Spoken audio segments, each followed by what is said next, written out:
1 2 1 2 1 2 1 2 1 2 1 2 3 4. 1 2 1 2 1 2. Ah, beautiful. All right.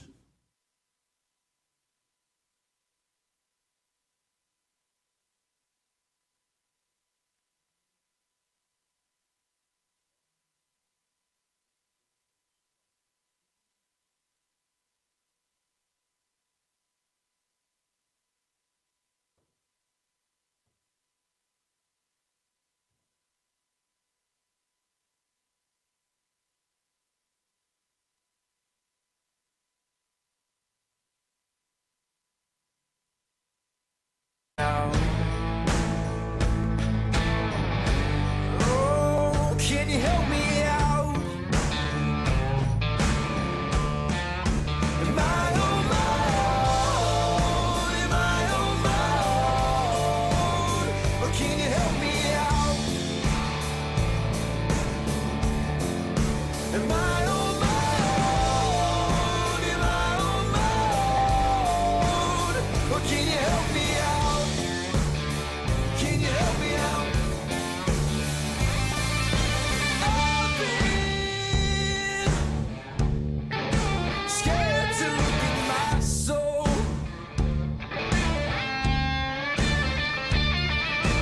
I've been afraid I would follow alone. Yeah, afraid of the things I've been told. It is a Friday edition of Running Points on YSNLive.com. Ron Potesta with you alongside the powdered blue Anthony Hardwig, digging the Royals gear by Anthony Hardwig, who obviously loves to support a loser. I'm just kidding. Ouch. I'm just kidding. Right off the coming out with shots firing on a Friday. I'm just kidding. Like, Hey, listen, okay. all I know is they won a world title Yeah, I in was about to say, 2015. we have that World Series patch, and I Yeah. don't think the Indians have one. No, and they should have gotten one in 2016, but it is what it is. Speaking of baseball, we're going to have an interesting conversation that's going to be most of the day. And this was all based upon a fantastic article in The Athletic written by a friend of the show, Emily Walden. We haven't had her on yet, but I got to get Emily on the show at some point in time. Anosaurus and Emily Walden wrote an interesting article in which minor league baseball over the last 10 days has released 1,200 players. Let me repeat that. 1,200 minor league baseball players have been released in the last 10 days. That's an average of 40 players per team. That's about a team and a half, which essentially is a short season team and a rookie team, or most of those two teams. There's no question that at the end of the 2020 season, even though it's not official and people may argue the point, it's pretty obvious what Major League Baseball wants to do after the 2020 season. And we're going to talk a little bit about that and the structure of minor league baseball. And that's something that I have loved being a part of when I was doing minor league baseball. Yeah, I think the only thing that might put that off for a year is if they don't play this season. I don't think they'll cut everything if they don't have a 2020 season, because that would just be piling on the bad PR. Well, I mean, it remains to be seen what they're going to do. By the way, if they want to have a spring training, they got to get it together by Sunday. And, there is no negotiations going on right now. So, yeah, figure that one out. We are going to be talking with the head basketball coach for the YSU women's basketball program, John Barnes. He is going to be giving us a call in about 12 minutes. Mary Dunn gets her second shot at her senior year. Mary Dunn had missed most of the 2019-2020 campaign because she had some problems with her right meniscus. She underwent surgery and really never recovered for the rest of that year. And a blessing in disguise, perhaps, that Coach Barnes was playing a lot of kids that weren't going to get a whole lot of playing time last year, and now the 6'3" Washington, PA native comes back into the fold. Anthony, if she's healthy, It's YSU can have a huge inside presence. Yeah, I was about to say it's huge because she's such a dominant post player for the Penguins, and she gives the Horizon League a lot of problems. You look at her numbers in conference play for her first 3 years, she gives the Horizon League a lot of fits. She also has a pretty good mid-range game, so they can bring her out of the paint on offense and spread out on defense if they need that to happen. And she can hit a three on occasions too. Yes. She's got a good game. She's got a good outside game, good inside game as well. It's a huge boost because, like you said, he played a lot of players last year because of injuries that probably weren't expected to get a lot of playing time, that all of a sudden he's coming out with a very experienced roster, and he adds Mary Dunn. It's a big breaking news development for the YSU women's team. You and I talked about this on a number of occasions. It's not very often when you see the YSU men's and women's basketball team really good at the same time. And I'm not saying it's going to happen this year. It's set up. But it is set up for both teams to be exceptionally good in the 2020-2021 campaign. Now, if we can just get COVID-19 out of the way and have a legitimate basketball season, I think this would be absolutely incredible. Yeah, and really, for the men's side at least, the Horizon League is pretty wide open this year. You know, I know Cleveland State went out and got a bunch of really good guys, but you look at the league as a whole, it's pretty wide open. It's pretty chaotic.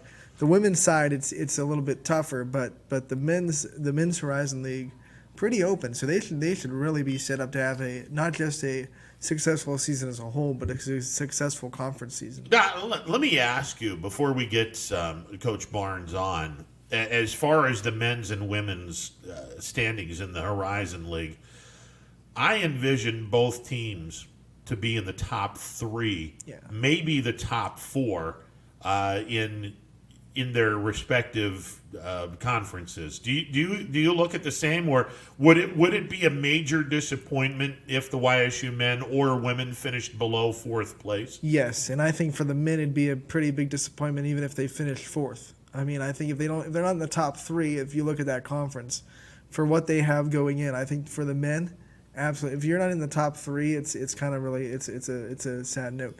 But we might be looking at a tournament that's not really hosting.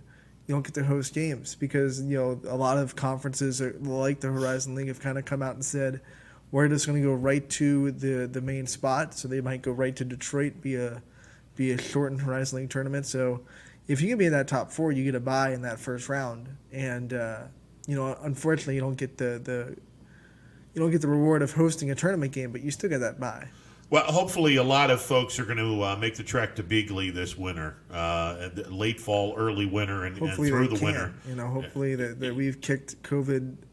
Yeah, kick it to the curb. Kicked it to the curb from by then, and we can have a full Beagley Stadium by then. Boy, I'll tell you what, you get about 4,000 or 5,000 people in that facility for a basketball game or games, and that place can jump pretty quickly. I love Beagley when it's jam-packed, and it hasn't been for a while. You get about 4,000 or 5,000 people in there. That place is jumping. But the women's games do get a pretty good crowd on most nights. I mean, it's one of the colleges that really supports women's basketball, community-wise. No question about that. And before we get Coach Barnes on, and again, we'll have him on about 12:15. He's going to be calling in. I'd be very remiss if we did not announce the passing this morning of Bishop George Murray. He is the bishop of the Youngstown Diocese. George Murray had been dealing with leukemia for quite some time. He stepped down, I want to say a week or two ago. The leukemia was advanced, and unfortunately, Bishop Murray passing this morning with acute leukemia. He passes away. Our thoughts and prayers with Bishop Murray, his family, and everyone in the Youngstown Diocese. What a tremendous man. Did a great job in the Youngstown Diocese, speaking as a Catholic. Fantastic bishop. He is most definitely going to be missed. And I'm going to be very curious as we put this into a sports perspective, which I don't particularly care to do, but this is a sports show.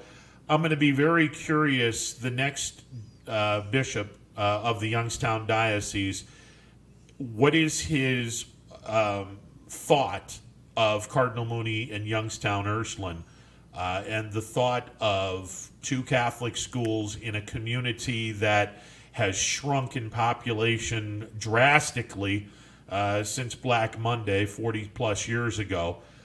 Is it time for the city of Youngstown to just have one Catholic school of grades 9 through 12? That's going to be on the plate of, amongst other things, of the bishop of the Youngstown Diocese, whoever that person is, whenever they make that decision. I don't think that would sit well with the alumni of those two schools. Well, it might not sit well, but I'll guarantee you, in 1990, putting Warren Western Reserve and Warren Harding together did not sit well, and still hasn't sit well to the community of Warren, those West Siders, Warren Western Reserve Raiders, and the East Siders, Warren Harding Panthers. There's a lot of people on either side of the city that are still very disappointed that there is one high school in the city of Warren. So I'll be very curious to see what happens down the road. I know Bishop Murray, depending on who you spoke to, Bishop Murray had a very strong opinion about Mooney and Ursuline. In 1990, that was the first year those two schools came together. They went and won a state championship Absolutely. in football. It's a great story. I did a lot of research on that when we had the YSN Mania bracket earlier this year. And what a story! There's a mini documentary on YouTube about that team. It's a really good one to watch. I recommend it. Well, and the only reason why they won a state championship that year, the only reason why they had success, the only person in my mind that would have been able to get both sides of the town together and somewhat have peace and harmony amongst the players was the late, great Phil Annarella. And he was the perfect guy for that job. And as it turns out, an undefeated season, they go straight into the playoffs. They go right through the playoffs, win a state championship. And it was a fantastic, fantastic year, and I'm convinced that Phil Annarella is the only person that would have been able to do that. Yeah, if he's not the only person, he's definitely on a short list because that's not something that's really easy to do. No question. And again, we don't want to just sit back and say, well, now that Bishop Murray's gone, what are we going to do sports wise? Look, this is a sports show. Obviously, it's going to be some time before the diocese has their new bishop in order. First and foremost is, mourning the passing of a very, very good man in the Youngstown, the bishop of the Youngstown Diocese, George Murray, who passed away this morning. But one cannot help, and again, as a person who hosts the show, one cannot help but wonder when the next bishop comes in, what is his stance going to be about two 9 through 12 parochial high schools in a city that is shrinking every census? Again, this might bother some people that are fervent fans of Ursuline and fervent fans of Mooney, but y'all should have combined years ago because Youngstown is not big enough for two Catholic schools. It simply isn't. It's too small of a community now. Just my opinion. We'll see what happens. We will definitely see what happens, but the Catholic community has lost a great man today with the passing of George Murray, who died of acute leukemia, passing away this morning. All right, 330-886-0813. That is the number to call. We're going to take a timeout. On the other side, hopefully, we're going to be hearing from the head basketball coach of the YSU women's basketball program, John Barnes. We're going to talk Mary Dunn. Yeah, Mary's back for her fifth year. She ain't done yet. And hopefully, we're going to have ourselves a fantastic year with the YSU Penguins. Actually, I believe this is Coach Barnes. Let's go to him now and then play the commercial later. Coach Barnes, is this you? Yes, sir, it is. All righty. Coach John Barnes joining us on the YSU hotline. And Coach Barnes, I guess congratulations are in order. You get Mary Dunn back to have a second shot at a senior year. And boy, just another outstanding talent in a cupboard full of talents in the YSU women's basketball program. Well, it was obviously a big blow to us when she went down last year. She was our only senior captain. I think she had 30 points in the game where she did hurt her knee. So it was pretty devastating for her and the whole team. And we were kind of on a long waiting game to see what the NCAA was going to do in the Horizon League. And with the pandemic going on, it kind of got pushed back, but we just found out the news and we're all pretty excited. Coach, how confident were you coming into this, knowing that Mary had missed most of the season with the meniscus tear and the subsequent surgery? How confident were you knowing that there was a really good chance that she would be back for her senior year? Yeah, I wasn't worried at all. With all of the, she only played, I think, in 4 games. She had to have surgery. It was all pretty good, info in terms of getting the red shirt. So the problem was it just took a lot longer. So the longer it moved out, the more worried you kind of got about it. Last season, because of all the injuries, you had to you were put in a position where you had to play a lot of players that maybe coming into that season didn't expect to get a lot of playing time. And because of it, now you come into this season with a lot of experience on that roster. How much of a boost is Mary Dunn just to that framework? Not only in terms of her, playing ability, but she's a great leader for us. She's a big glue piece in terms of holding the team together and, keeping us organized and helping out the younger players. And so with, and we lost obviously Emma Van Zanten too, who was a 6'4" post player, who we really didn't get to see a lot of. She broke her foot. So we'll have both of those centers back, and our offense runs through the center position. So it's key for us. We have a ton of depth.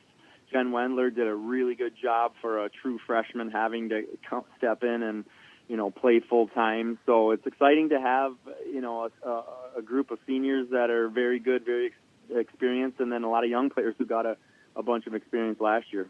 Coach, how tempting is it going to be to put a 6'3" and 6'4" post position player or players on the floor at the same time?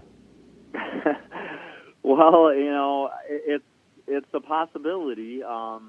And offensively it would be fantastic. It's just tough sometimes for a 6'3", 6'4" player to guard a 4 position. If we're in man-to-man, even in zone, sometimes they have to rotate out to cover smaller, real quick players that they got to keep in front of them. So I didn't think it would happen much with Mary and Sarah Cash, and we ended up doing it quite a bit at the end of the year. So you never know what could happen. You look at Mary Dunn's numbers in her career against the Horizon League. She does really well in the conference. A really tough Horizon League. Cleveland State winning added a lot. How much of a boost do you think this Mary Dunn coming back gives you in the conference? Well, it's huge. I think we lost Mary, Emma, Amara, McKenna sprained her ankle really bad, and I don't think she ever really came back full strength. So it's a matter of staying healthy. I think, the years that we were able to stay healthy, we were, in the top 3, 4, some years fighting to, I think one year we were 2 wins away from winning the title, the Horizon League Championship. So, it's just a matter of staying healthy. Right now, our players are healthy and looking good, and it's just we have to stay that way. Coach, I know it's only June 5th, and I know you're probably itching to make the trip up to the UP because you love the Upper Peninsula of Michigan, and who doesn't in the summertime, by the way. But I gotta believe that the basketball junkie that you are, you have really got to be looking forward to this season, knowing that you have probably on paper the best inside game in the league, and talent-wise, you're right up there amongst the rest of the league. Well, it's definitely exciting, and It's been tough because we've been really not allowed to go into the office, to the gym, to anything, and it's still shut down. Really, the gym and the office. In terms of the whole YSU community, only if you're essential at this point, do they expect you to be going in every day. So since the NCAA has shut down all of our recruiting and we're not even allowed to work with our players. We're not allowed to watch them run or do anything. So it's really been tough. Have they set a return to campus date for the basketball? I know football is coming up pretty soon, but is there a date set when you guys can get back into the gym? Well, June 1st was the date that players could come in voluntarily for outdoor activities. So they could be running in the track and the football field and the soccer field, but it's all voluntary. They have to set everything up. They're wearing masks, and they have not set up any kind of dates in terms of when they're going to open up the indoor facilities and when the coaches will be able to work with them.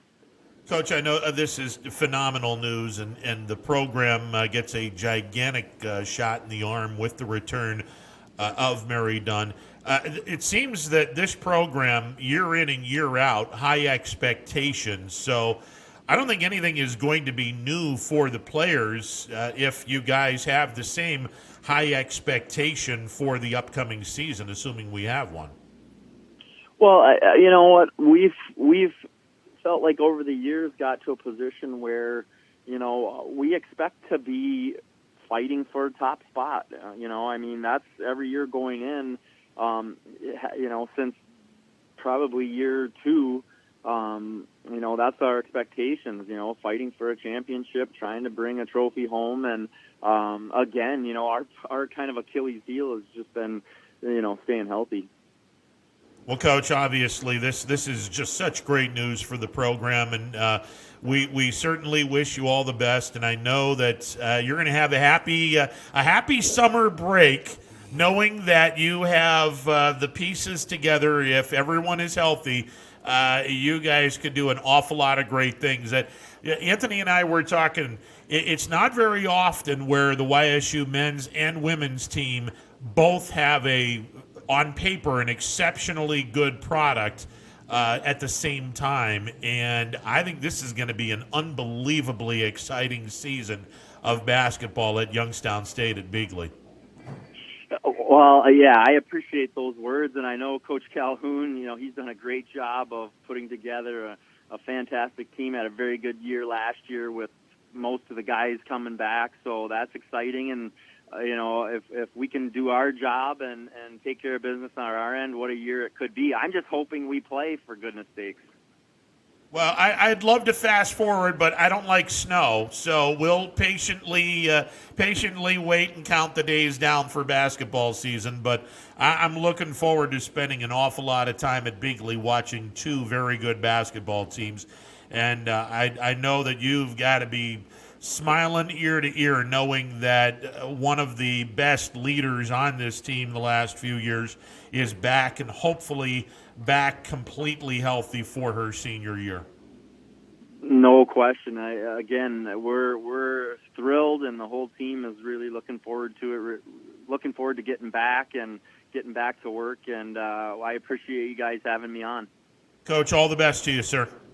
All right, thanks, guys. You got it. John Barnes, the head basketball coach for the YSU women's basketball program. I gotta believe that the wheels are turning in his head, thinking, all right, I got a girl that's 6'4", I have a girl that's 6'3", and they both play exceptionally well. I got to figure out a way to put these two together on the floor at the same time. Because, look, mid-major teams do not have 6'4" and 6'3" all that often.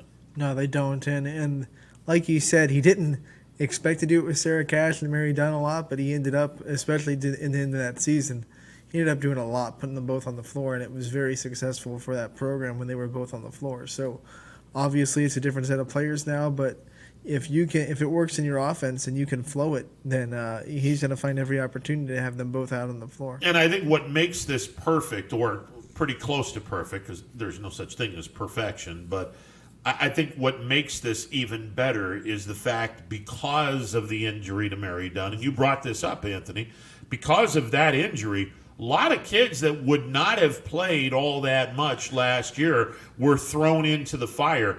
And I think that's yet another reason why the return of Mary Dunn, assuming, and knock on wood, assuming she's healthy and ready to go, oh my God, these kids have a year under their belt. They know what to expect. And that makes this season that much more tantalizing for everyone who's a YSU basketball fan. That's always the silver lining when you have a season where you have a lot of injuries, because yeah, you're going to go through it that season. The women definitely went through it last season, and they didn't have the season they expected. But at the same time, the season after that, you're coming in with a very experienced roster because you had to throw young kids into the fire.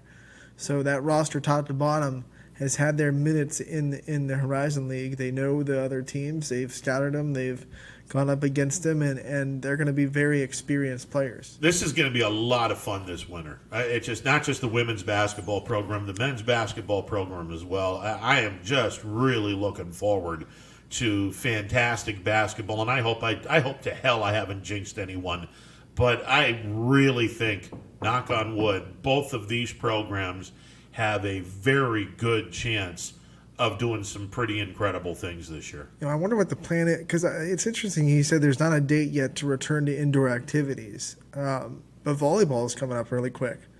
We're talking about basketball, but volleyball starts in middle of August, and so if you don't get it back in the gym in July, that's going to be you might be looking at a delayed start to volleyball. No, and I think that you're probably going to have a delayed start in a lot of things. I got a text yesterday. Alabama's main source of information, Bama Insider, reported yesterday or a couple of days ago that at least 5 Alabama players have tested positive for COVID-19. The players were tested on Tuesday, practiced together on Wednesday, received the positive results yesterday. The sources told Bama Insider no players showed symptoms or signs.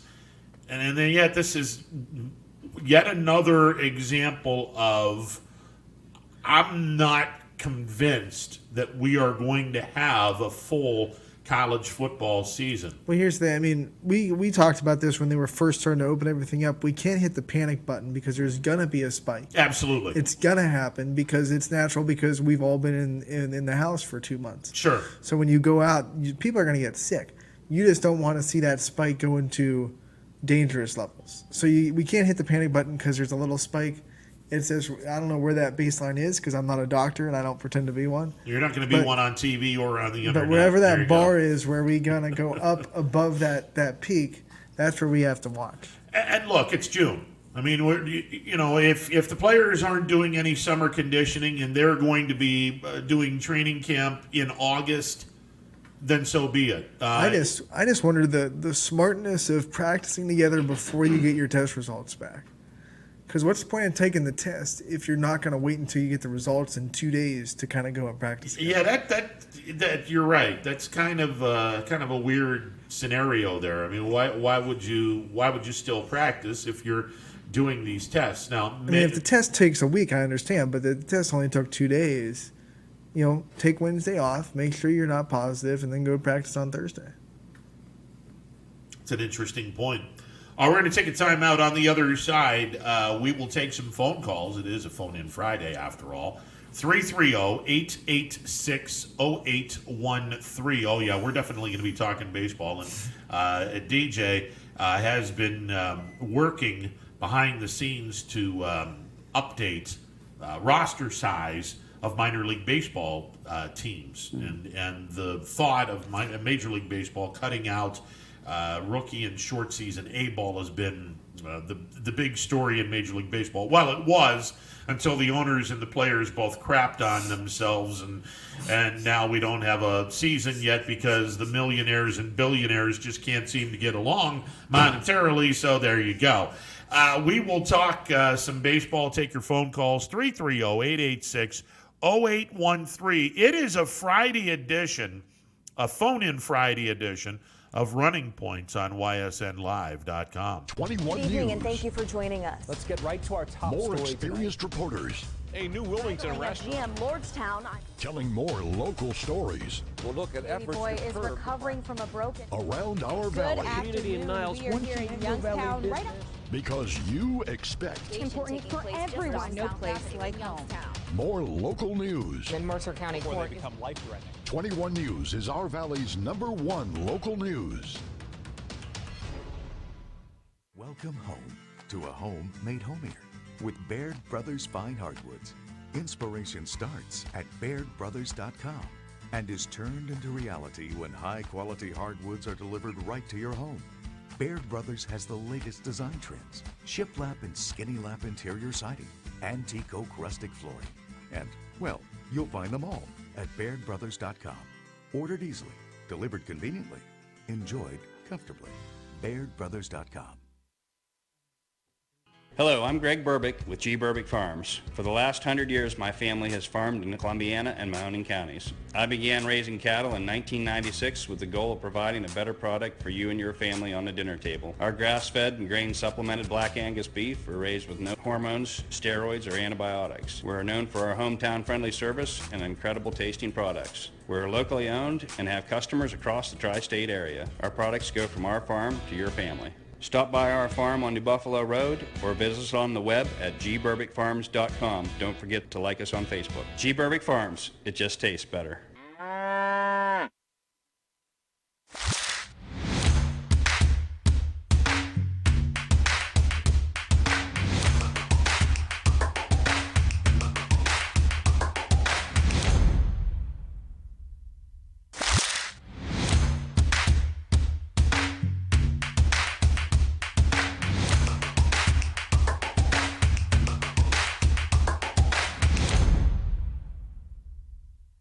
Welcome back to a Friday edition of Running Point on YSNLive.com. Ron Potesta with you alongside Anthony Hardwig. It's a phone-in Friday, 330-886-0813.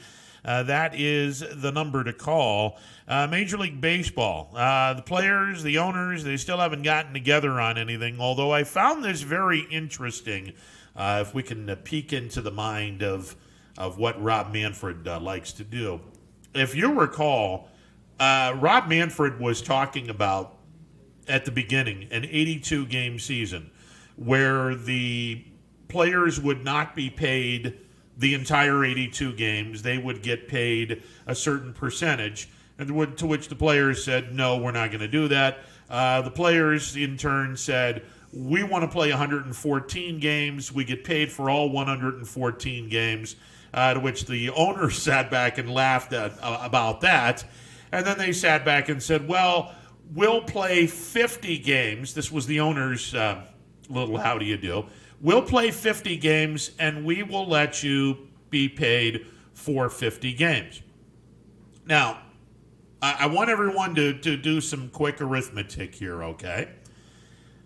82 is the absolute middle part of 114 and 50. 82 is 32 games short of 114. It is 32 games longer than 50. Rob Manfred said 50 for a reason. Because when the players said 114, Rob Manfred wanted to have the direct in-between, which is 82, which is the number that he wanted to begin with. There is, even though I don't like him, there is a genius to Rob Manfred's stupidity. Well, he's good at something, so let's just give him props for that. He's good at negotiating and kind of strategizing what he wants to do with that. So, I mean, To get to where he is, he got to be good at something. Well, no, listen. I mean, he's a tremendous lawyer, from what I understand, and this is nothing but being a negotiating lawyer at this point. And look, I mean, he wants 82 games, and when the players said, "Nah, we'll go 114," all right, well, he's noticed. All right, 82 minus 114 minus 82 is 32. So I'm just going to lower 32 from 82. And I'll say, okay, we'll play 50 games and we'll give you all your money, but we'll play a 50-game schedule. Look, the halfway point is 82, which is ultimately what he wants. Exactly. Smart. Absolutely it is. And then look, at the end of the day, do you get to 82 games? Well, probably not now, because you're not on the same page in terms of how much money you are going to be able to give to the players. The owners do not want to give the players all 82 game salary. That, and it's going to be hard to fit 82 if you start much later than July 4th. Well, exactly. Looking less and less likely. Exactly. So my question to you, and we'll get DJ in here in a little bit when we start talking about the minor league aspect of it. My question to you is minimum amount of games that you would want to see as a baseball fan. What part, or where would you just sit back and go, you know what, guys, don't even bother. If you can't get at least this many games, I don't even want to see a season.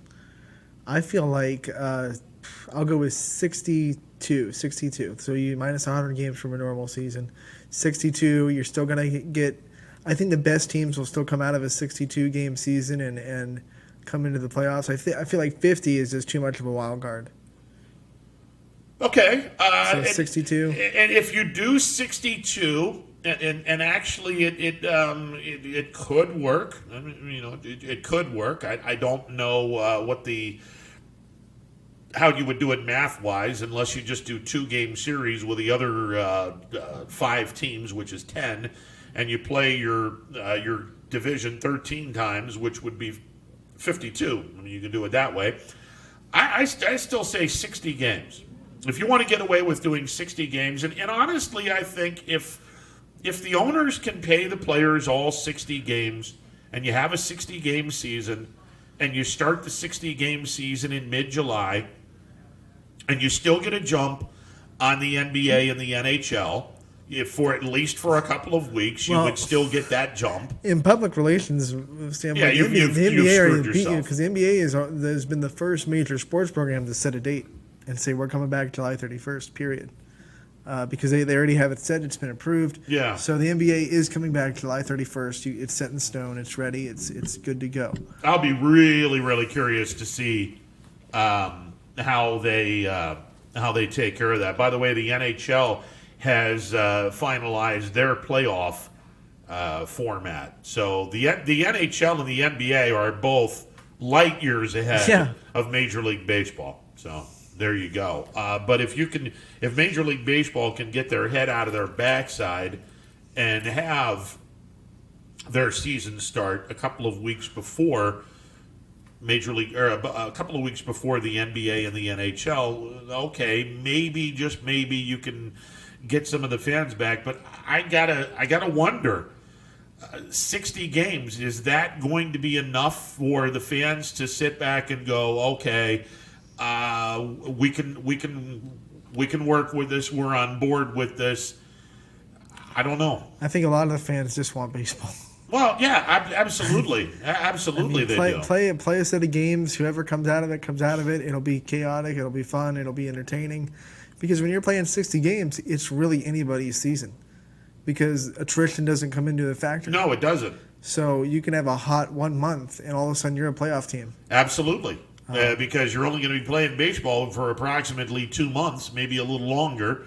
But again, 60 works out perfectly because you can play your opposite division 4 times each. 4 times 5 is 20. Play your own division 10 times each. 10 times 4 is 40, so 40 and 20 is 60. It works out perfectly from that perspective. Geographically, and we'll stay in the Central because Cleveland and Pittsburgh both belong in the Central. Geographically, you would be going to Minnesota, Detroit, Kansas City, Chicago for the Cubs and the White Sox, St. Louis, Cleveland, Cincinnati, Milwaukee, Pittsburgh, and which team am I missing? Well, the other Chicago team. Two Chicago teams. So geographically, it makes perfect sense. Because the farthest west you're going to go is Minnesota. Yeah, Minnesota will be the farthest team west, and Pittsburgh is going to be the farthest team east. So geographically, it certainly makes sense. And I think the parameters are set. Look, if you can get together and say 60 games, here's our schedule, and look, you want to start the season on the 4th of July and end the season, say, in mid-September, begin the playoffs in mid-September, and have a World Series in early October, I'm good with that. Here's the one thing that I think that Fox and Major League Baseball and the TBS and some of the other entities that broadcast the game nationally, I think if you were to put some truth serum into them, I think that you would want to start the season July the 4th, end the season in mid-September, begin the playoffs, end the World Series by early October. And I say this because we have a presidential election coming up in 2020. And it's going to be a contentious presidential election. Donald Trump, Joe Biden, assuming both of them are going to be around, it looks this way. It's going to be a contentious election. Fox is wanting to probably, I'm not going to play a television executive on the internet, but I can guarantee you Fox executives are not going to be too interested in broadcasting a World Series game if one of the presidential debates is on in October. That's what Fox News is for. You know, I mean, that's what Fox News well, is that's for. what Fox News is for, but let's be honest, if the major television networks are broadcasting the presidential debate or one of the presidential debates. What's going to get them more advertising dollars and is going to come down to. Exactly. And I think that you can get a lot of money in presidential election commercials. Yeah. So, you know, I think that Fox would be really happy with a 60-game schedule that ends in mid-September and a World Series that ends in early October. And by the way, I think it would be old school because way before you were born and when I was a teeny tiny kid, teeny tiny, yeah, there's something to really think about. Wait a minute. But in the mid-late 60s, prior to the divisional play, you had all of the teams in each league, top to bottom. First place team played the first place team in each league. You went to the World Series, and your season was over in early mid-October. I think it would be old school, and it would certainly be something that in a presidential election, I really believe that Fox and TBS and all of the national entities that broadcast Major League Baseball, I mean, with the exception of MLB TV, I think they would be really happy if the season were to end in early October so they could sit back and go, okay, our calendar is now open for potential presidential debates to be aired. I mean, if that comes into effect, MLB is like, this is what we're going to do. If you'd rather broadcast a debate than the World Series, ESPN's going to be like, hey, we'll do the World Series. We'll love to do the World Series. They don't care about the debates. And then we'll just give the World Series to ESPN. I get that, but then you're crapping on that contract, which I know Fox is not going to be too happy with. Well, Fox then Fox has to step up and do the World Series. Then, I mean, they can't. I don't think Fox is going to be the one that determines when the MLB schedules their thing. They determine what time it is. Yeah. Trust me. As far as dates, the MLB has the control there. Well, they have the control of the dates, but again, if you start a 60-game season in July 4th or somewhere after July 4th, you're not going to be playing a 60-game season all the way through the end of September. No. That season is going to be over a hell of a lot longer or a hell of a lot shorter probably middle than late September. Exactly. So if you put the postseason in mid-September toward late September, and it's all done by early October. What's the time frame of a post? I mean, you got to do the divisional series. You do the play-in games. Playing games. Yeah, and then you do the divisional, and then 4 LCS and the World Series. It's about 3 or 4 weeks. Yeah. So especially if they go fast. Yeah, 4 weeks is, I believe, the amount of time. So if you go mid-September to mid-October, okay, and it opens up the rest of the election campaign. It also opens up them to do the football without anybody bitching and moaning about playing a game at nighttime when it should be played in the daytime, and it just. I think if the Fox executives would be very receptive to getting baseball done by early October, being that this is a contentious upcoming presidential election where both sides are going to be spending buku megabucks to get their propaganda out for the upcoming voters. So that's yet another part of the craziness that baseball has to deal with this year. Might also, we said it before, might be seeing World Series game in the daytime. Hope so. God, I would love to see that. Might be been 30 some odd years since we had a day baseball World Series game. I would love to see that. Might be one of the perks of this COVID-19. Well, it's how many months ago did we have Kevin Burkhardt on? He was on very early. And he said, look, 2020 is basically history for the traditionalists. So let's start bringing some stuff out that you would not normally see in a baseball season. We haven't seen a day World Series game in about 30 some odd years. Let's have it. I'd love to see it. Absolutely love to see it. All right, 330-886-0813. That is the number to call. Let's take a timeout. On the other side, we will open up the phone lines. We will talk with you, the fans, and we got some other stuff to talk about. That is all coming up on a phone-in Friday edition of Running Point on YSNLive.com. Ah, the details. Baird Brothers Fine Hardwoods is one fine ride. Perfect cornering, superb handling, sporty and stylish, power to spare, plus awesome mileage. Yeah, jaw-droppingly beautiful lines and well appointed with luxurious trim. Put more oomph in your life and start beholding the molding. Find your home's fine hardwood at BairdBrothers.com.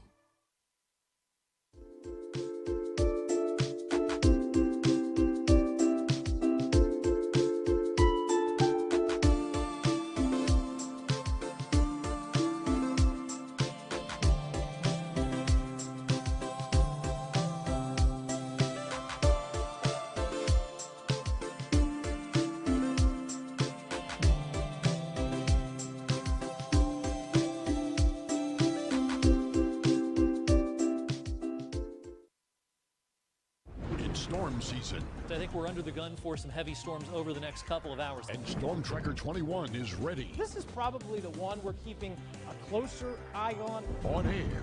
And locally, we're going to have a lot of eyes on our area. Online. All right, let's talk high-risk futurecast and the timing of this weather. On social media and on our app. Today in the showers, I'm keeping my eye on in parts of Columbiana County. Stay ready with Storm Tracker 21. The severe weather threat now through around sunset this evening. Hi everyone, this is DJ Yoakley with Your Sports Network. We appreciate your support of YSN and welcome you to the YSN family. Our broadcast streams are brought to you live at no cost to you by sponsors that are local to this community. Without the vision and generosity of our sponsors and partners, we would not be able to bring this game to you today. So please support the great businesses and leaders that are making this game possible. And if you're a business in need of great advertising and sponsorship opportunities, feel free to head over to our site for more information on the right fit for you. We are local, we are loyal, and we are live. We are YSN. It's a phone-in Friday edition of Running Point on YSNLive.com. Ron Potesta with you alongside Anthony Hardwig. Numbers to call, 330-886-0813. That's 330-886-0813. 3. We have been talking about YSU women's basketball. We had John Barnes on the return of Mary Dunn for her second season, or her senior season, part 2, the sequel. Hopefully the sequel's better than the original. The billboard now, it ain't done yet. Ain't done yet. Yeah. All right, there you go. I would love to get a full season of basketball. And again, with all of this going on, all we can do is just hope that this is gone, COVID-19 is gone as quickly as possible, and we can get a full season of everything and sports back to normal again. But look, I love basketball. I love watching the game, and when it's played exceptionally well, I think that it's a great game to watch, and there is just a really, really big buzz around Youngstown and around the community about just how special 2020, 2021 could be for the YSU, both men's and women's basketball programs.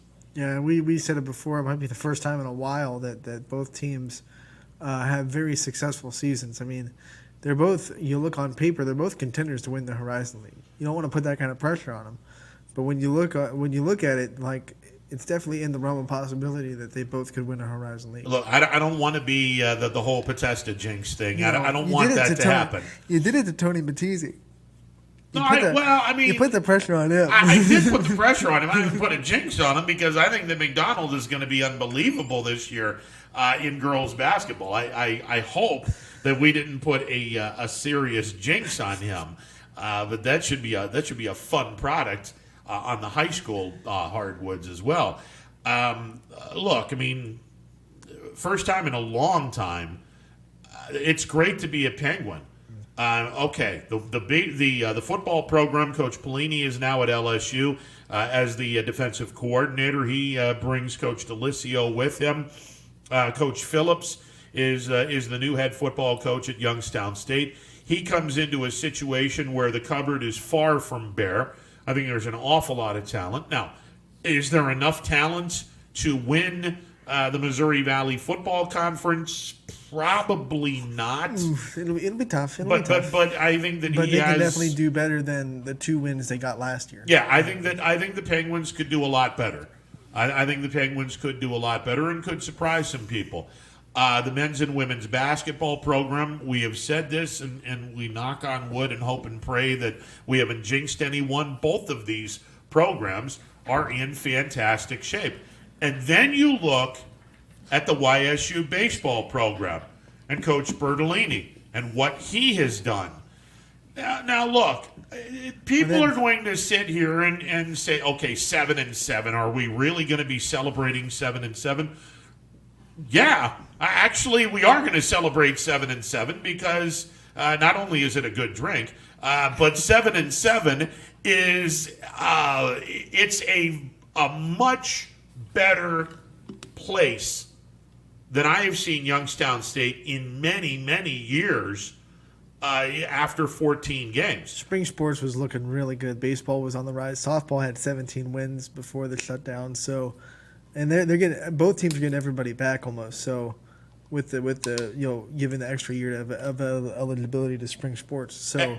Next baseball softball season should be really good for YSU. And look, I mean, this is not a news break or anything like that. Coach Gorby happens to be the best track and field coach in the Horizon League.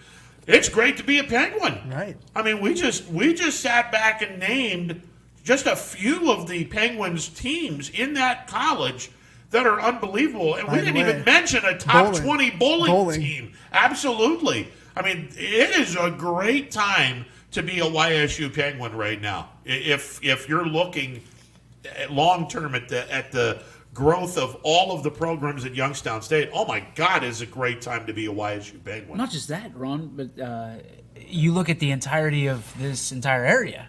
I mean, all the way from D3 to JUCO. I mean, this area is now a hotbed for student athletes, which we haven't had for a while. We haven't had it in a long time. And it's multiple sports. You know, football is always a hotbed because it's Northeast Ohio. But you look at, bowling. Who would have thought? You know, this is We have a university that is a top 20? Top 20. Incredible. And then you look at baseball and softball the way it is right now. People are coming here to a place that you can't play year round, which is unfathomable. You know, you look at some of these other places in the central of the country where it's even a little bit warmer, and they go, what are they doing in Northeast Ohio to bring top tier talent there? You look at the B League. Yeah. I mean, the competition that we saw even yesterday that the Astro Falcons are taking on, this is top tier D1 talent, and they played right down the road at Next Level in East Palestine. So it was awesome to see that, and it's awesome to see. You guys have great points about Youngstown. It's great to be a Penguin, but it's great to be here. Someone told me the team that the Astro Falcons played, I want to say their Valley Red? Their catcher and their shortstop, one of them were headed to Auburn. And then they had Kentucky. Yeah. I think they had a couple other D1 commits too. You know, when you start bringing in not just Power 5 Conference D1, but when you start bringing in the Southeastern Conference into this, okay, now you have my attention. Well, that's unbelievable. And one of the things that I'll tell you, and we'll feature on YSN in the next few weeks, is the fact that the Astro Falcons and Coach Pletcher feature one of the best hitters in all of NCAA in Don Paloli from Canfield. He came back because of the situation of COVID and shutting down the season. He was able to come back and not have to go play wherever he was supposed to play. So you've got one of the best hitters in the NCAA that is going to tear up. And he's one of the best players, I think, that I've seen in a long time. Best pure hitters. And he's got speed. He's got athleticism. He's a 5-tool player. And he's got a cannon for an arm. So if you have a chance to see the Astro Falcons, whether it's on YSN or see him live at Seton Park, make sure you keep your eyes on Don Paloli. We'll have Saturday. We were supposed to have the games yesterday.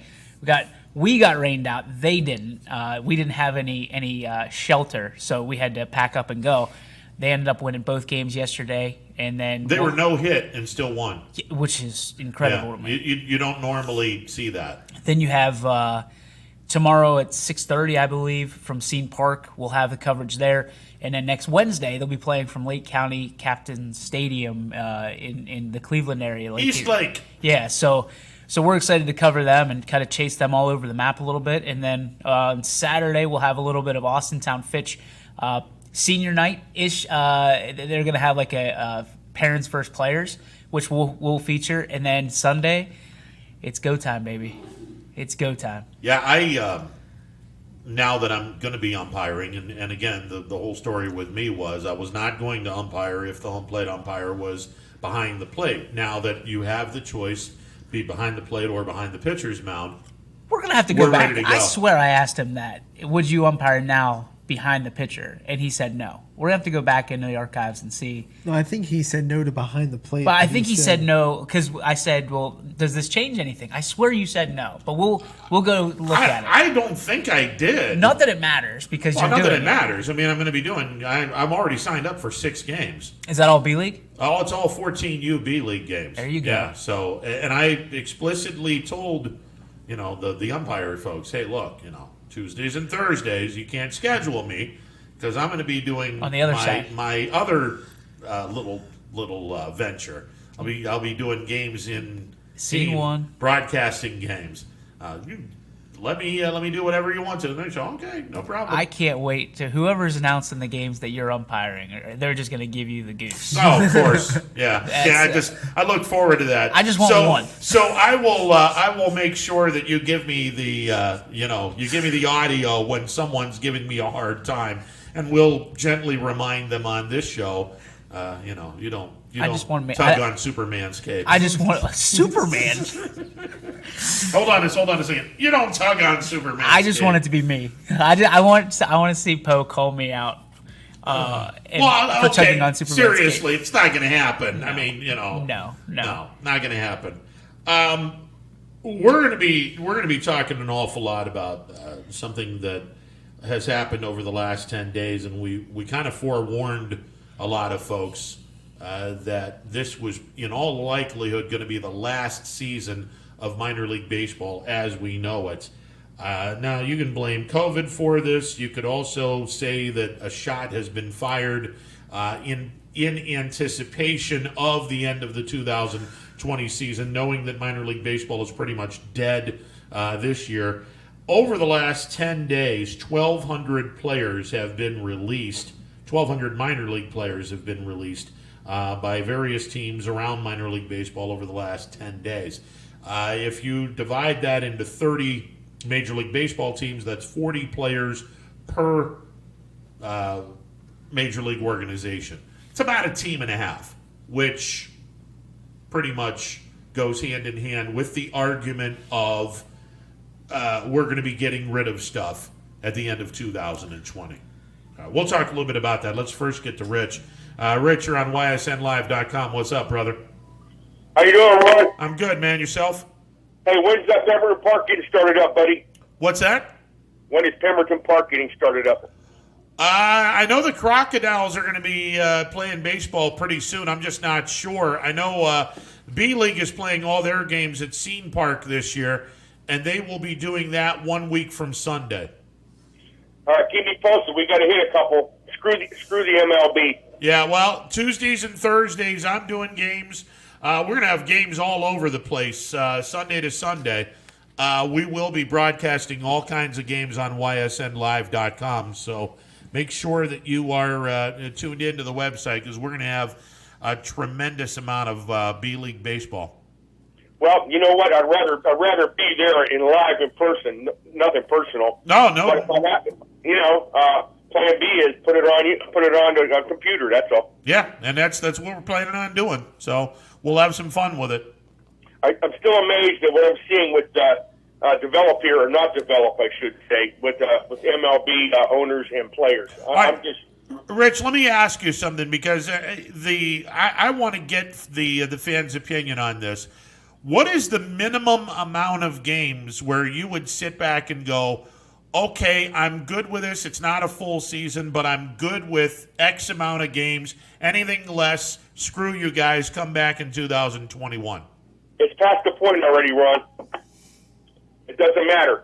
If you can't have a season, okay, I mean, the strike shortened season shorten up the year. Nothing like this. Let me ask you this. If they would put in, say, an 80-game schedule, how do any of the records that are statistics going to be recorded in the future? With asterisks, or what's up with that? No, it'll just be a regular season, and no one's going to be breaking any records. So you're just going to have a regular season.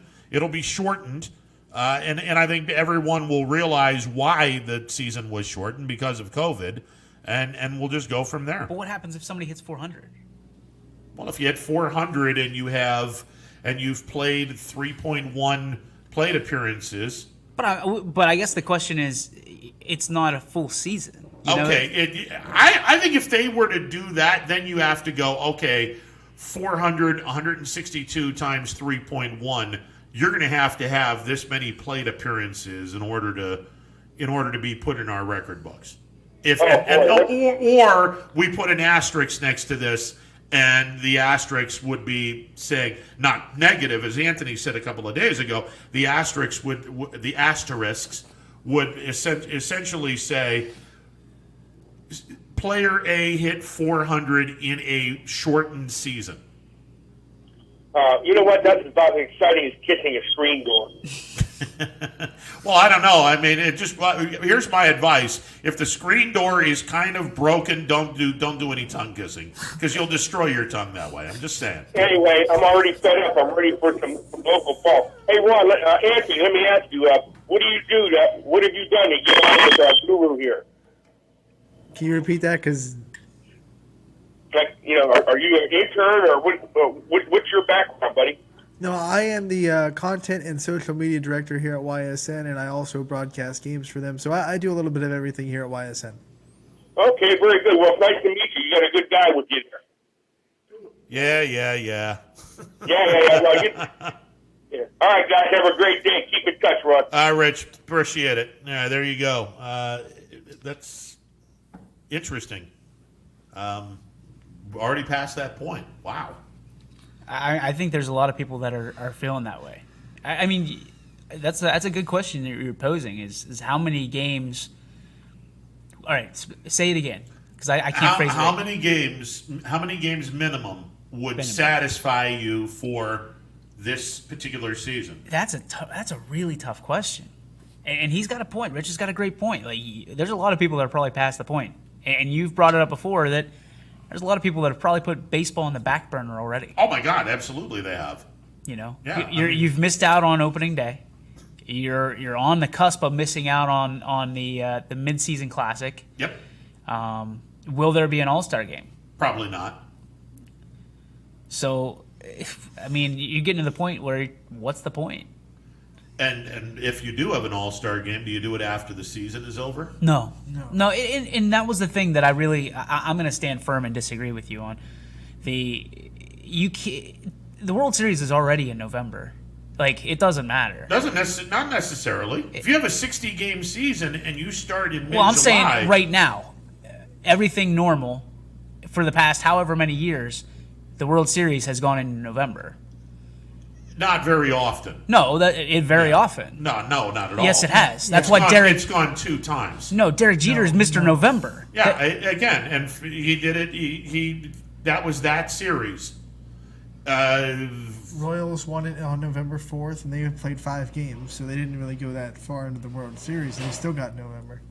Yeah, I'd have to look. The World Series goes in November almost every season now. Okay, and that's the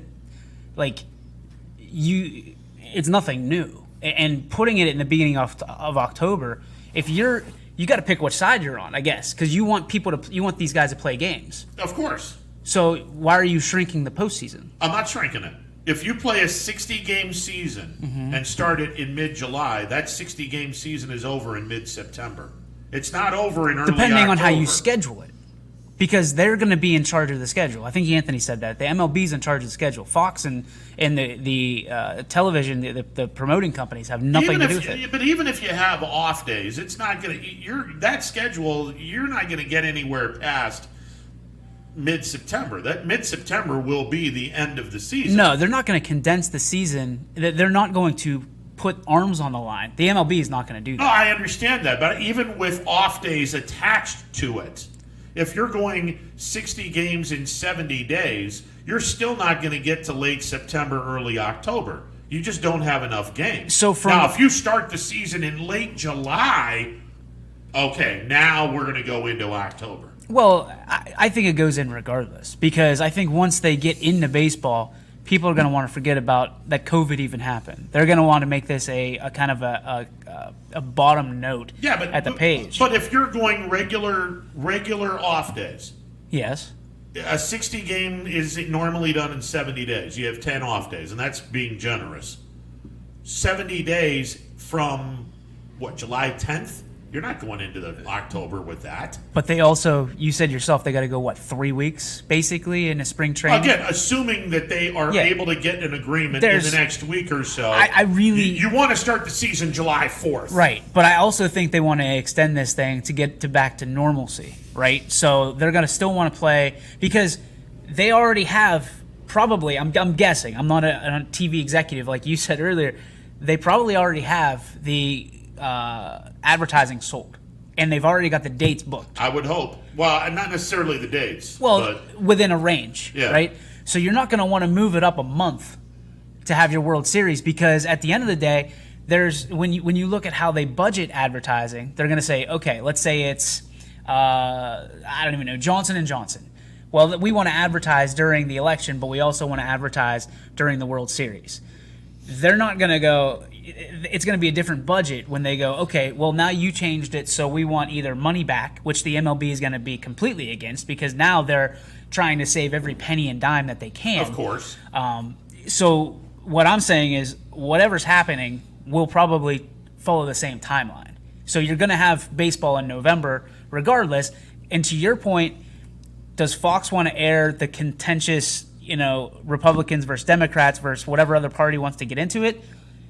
Honestly, I don't think they care, because they have 30 different networks that they can put it on, and they're the only ones that have the World Series.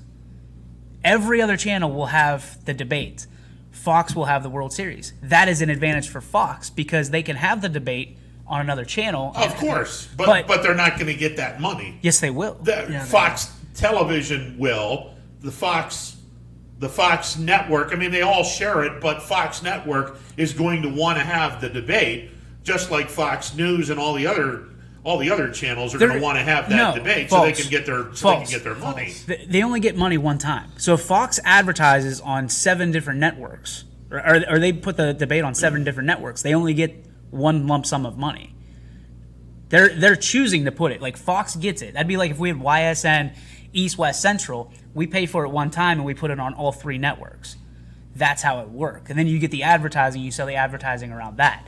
So they're going to get a double whammy because they're going to have it on Fox Business, Fox News, Fox, whatever the heck it is. Advertising rates would also be moved up on more channels that you get. Correct, but so you can also losing money by you're not. Absolutely, you are. No, you're not.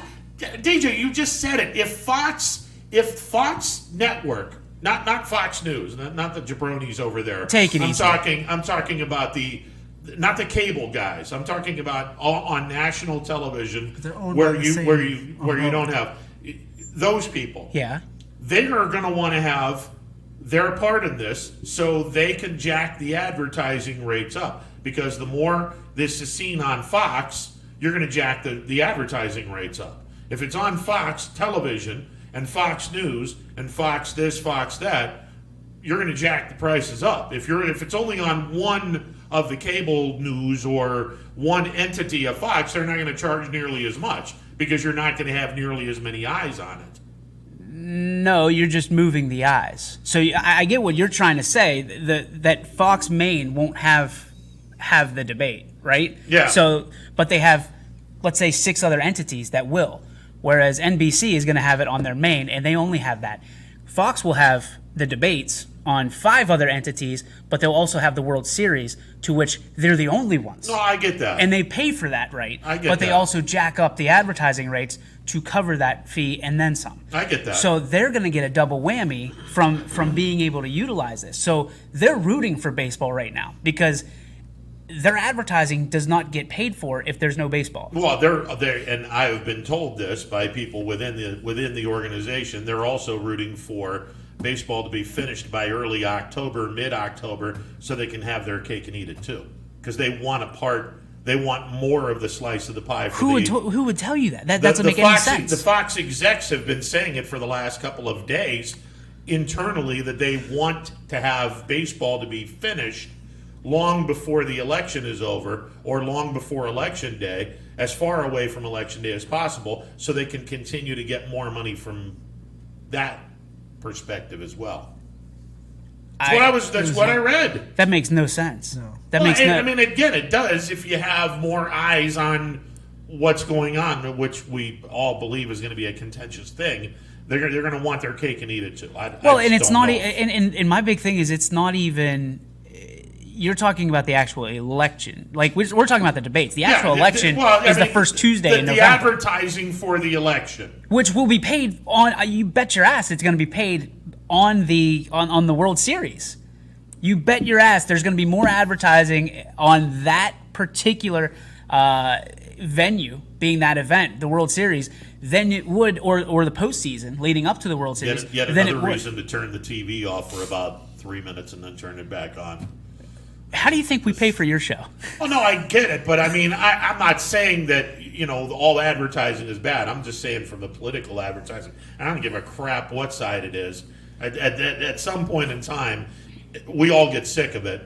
And in October, we're all really going to be sick of it. I get it. Where you just go... But that's what advertising makes the world go round. Oh, of course it does. And people get frustrated. We've had this discussion before where people want to knock out advertisements in sporting events, and I'm thinking to myself, no, that's not the way you want to go. You want to go a different route because then you don't have some of the things that you want. Then it's a little bit if you knock out advertising, you're going to pay more for cable or internet or whatever it is that you consume it on. Depends on how much more you can charge. I mean, I've said for the longest time, minor league baseball has a template where you have 90 seconds and like 105 seconds before half an inning starts. Minor League Baseball doesn't have a TV deal. So essentially, it's 90 seconds of the radio plus whatever bumper you have going back into it, and then you're ready to go for the next. Yeah, but you have 18 breaks during a baseball game. Of course you do. And that's guaranteed. Yeah. And then you have extended breaks like the 7th inning stretch, the pregame, the postgame. Football, you have, and they've maximized this. What is it, 3 per quarter, 4 per quarter? Well, that used to be 2 per quarter, then it was 3 per quarter, and now it's minimum of 4 per quarter. Yeah. And then they're 2.5 3-minute breaks, not 90-second, to what baseball is. Yeah, but I mean, football, nobody cares about the clock because nobody cares about the amount of time in a football game because the football game is dictated by a scoreboard clock. Correct. And the beautiful part of baseball is nobody is dictating how long the game is until now. Well, yeah, because we have a commissioner that wants to piss and moan about. But that's we want the games to be short. Okay. Oh, but he wants to. It's twofold. He wants the games to be short, and he doesn't want to lose any money. It's impossible. It is absolutely impossible to shrink the amount of time in a game and not lose any money doing it. It depends. Like I said, if you're charging, okay, let's say you're charging $50,000 per commercial, 2.5 minutes. Yeah, that's 60-second commercials. That's 5 60-second commercials. So that's $300,000 for 5 commercials. It's 2.5. So you simply charge $100,000 for 3 commercials, $300,000. There you go. So, but then when you're selling it, you better have more eyes watching it, because if you're increasing the amount of the cost per commercial, sure, then obviously advertisers are going to go, okay, what are you doing to help me? That's what it is. I get that. But Major League Baseball is not doing anything to raise the. Well, according to Manfred's logic, yeah, fans will suddenly show up and be happy to see shortened Major League Baseball games. No, again, I'm not buying it. I'm just trying to understand what he's saying. Business and economics 101 is this: is if you make your product or service better, more people will be, or make it more valuable, more people will be attracted to it. Baseball is not doing anything to increase the value of the output of what they're doing. Because the marketing is crap. Well, not just that, but you look at what they do. They're trying to change the actual game, and it decreases the value to people like you and I, because by trying to change it, they're changing it to line their pockets and not make it better for us to watch or to consume. Yeah. So if they make it better for us to watch or consume, we'll spend more time doing it. They can spend more time putting the advertisements and raising the rates on the advertisements, to which they get paid. They're trying to take, the bottom line is the consumer needs something to call value to. In baseball right now, no matter what they do this year, the value has gone down on Major League Baseball. It's gone down. People are going to be excited for about a week that it's back, and then it's going to go back to, we waited all this time for this, because then they're going to try to change it. They're going to try to maximize their watch the advertising that they try to maximize on however many games. It's going to go to 3 minutes at a break. Ugh.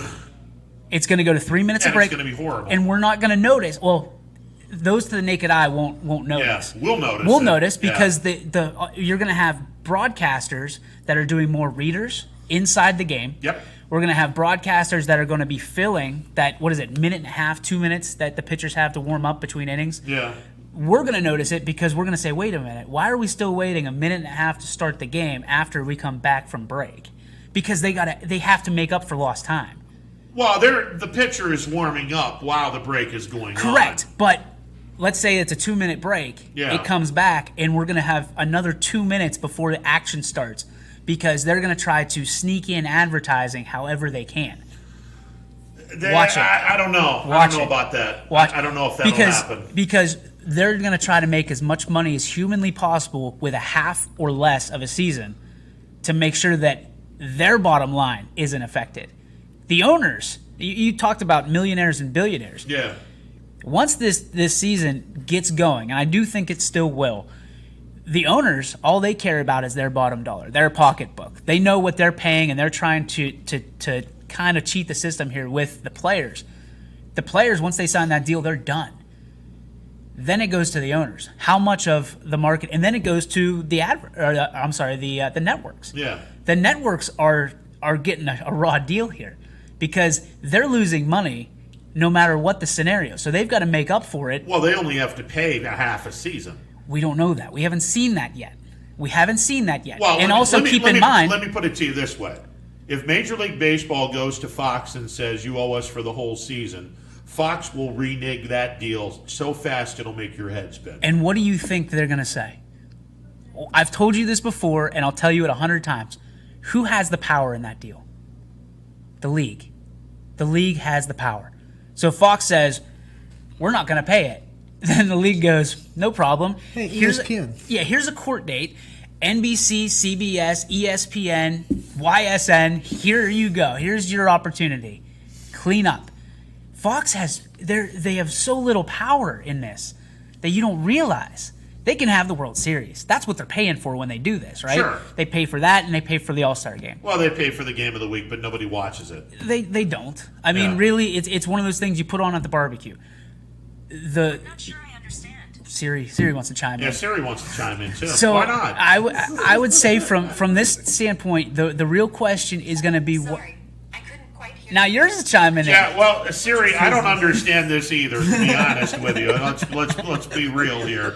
All right. But the watch what happens with the networks. You're gonna watch something that people aren't even, because it's almost like we always talk about what's happening in this hand as opposed to what's really going on over here. Watch what the network does and what they have to do to break even and then try to get back in the black for their bottom line. You are going, again, to the naked eye, it's going to be nothing because it's going to be extended breaks. It depends on how long the extended breaks are. And it's going to be interesting. If that's the case, you're going to kill the game even further. I got it. We have a guest, so I got to be back. But I want to talk about the. I found all the numbers you were looking for. Good. All right. All right. We'll get you back in a few minutes. DJ Yoakley, the head cheese over here at YSN. We're gonna get in the conversation in terms of minor league baseball and the need or maybe the not so need. I think they need baseball to be as is. If there's one league that I would personally get rid of, it wouldn't be short season ball. It would be rookie ball. You would get rid of the rookie league, and you would essentially say, okay, we don't need a rookie league. We're just going to go into short season ball, and we'll get into the reasons why there's short season ball and low A and high A and double A and triple A and then all the way up to the major leagues. It's fascinating that Major League Baseball has a farm system that was created by Branch Rickey way back when. But it's fascinating what the farm system has meant to Major League Baseball and what the commissioner and the owners want to do to cut minor league baseball and start it at low A ball instead of rookie ball. And I can defer to you because you're the person that spends so much time in minor league baseball from the casual fan, and I think DJ will share this sentiment. Is there's too many leagues right now? It feels like there's too many leagues of baseball, and obviously you spent time in minor league baseball, so you know a little bit more than me. But from the casual fan's perspective, you're looking at it and you're looking at all these other leagues that don't have anything, and you're looking at baseball and you're thinking, why do we need 5 different divisions? Is it 5 minor league divisions? Well, I mean, you've AAA, AA, high A, low A, short season A, and rookie. So there's 6. So it's a head scratcher to the casual observer. And we'll talk a little bit about that. We'll definitely talk a little bit about that. It is a phone-in Friday. Friday edition of Running Point is always phone-in Friday. 330-886-0813. We're going to take a timeout on the other end. We'll take some more. Hey, you stop that. We'll take a timeout and be back with more. It's a Friday edition of Running Point on YSNLive.com. Baird Brothers remains your source for fine hardwood products. For the time being, we're open for customer pickup only on weekdays, 9 a.m. to 4 p.m., and Saturday from 9 a.m. till noon. Place your order online at BairdBrothers.com. Baird Brothers, for the place you love. Quality, customer service, and integrity. Those are the 4 words that have driven our success since 1957 at Joe Dickey Electric. Joe Dickey Electric is one Mahoning Valley landmark business that stays current with the requirements of our customers. Family owned and managed, we are an electrical contractor and energy solutions provider. Every member of our team adds to his or her skill set through ongoing training. Residential, commercial, industrial, automotive, and more. We keep ahead of the needs of our customers with a fleet of more than 50 vehicles and 24/7 emergency service, so you're never left in the dark. The 4M Company, being an architect and construction manager for over 40 years, has had the opportunity to use many different electrical businesses for our projects. The depth, quality, and knowledge and attention to detail displayed by Dickey Electric makes them stand out above all the rest. For state-of-the-art expertise and a timeless commitment to our customers, contact Joe Dickey Electric. We are everything electrical.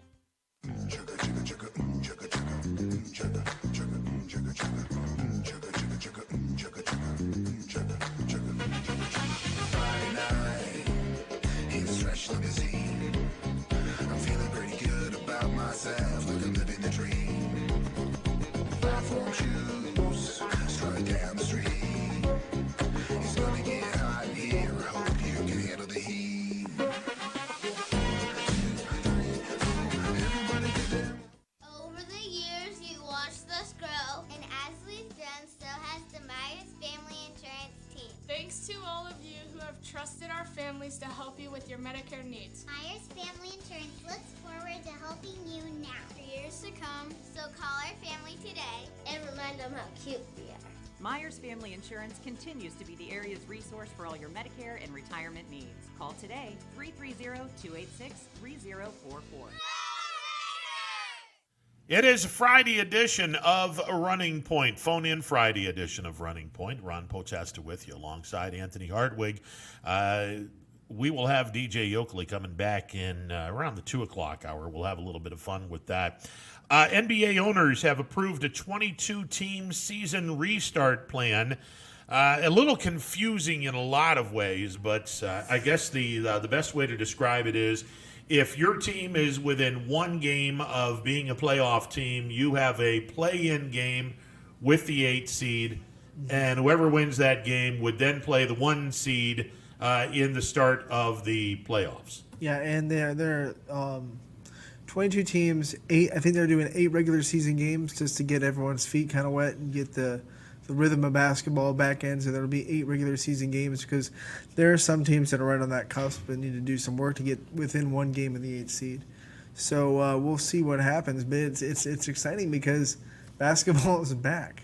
You know? And the other 8 teams, sorry about your luck. It's been a nice season, and you get to do whatever you want to do. I think it's the Cavs, Hornets, Hawks, Timberwolves, Pistons, Bulls, and there's one more. Golden State.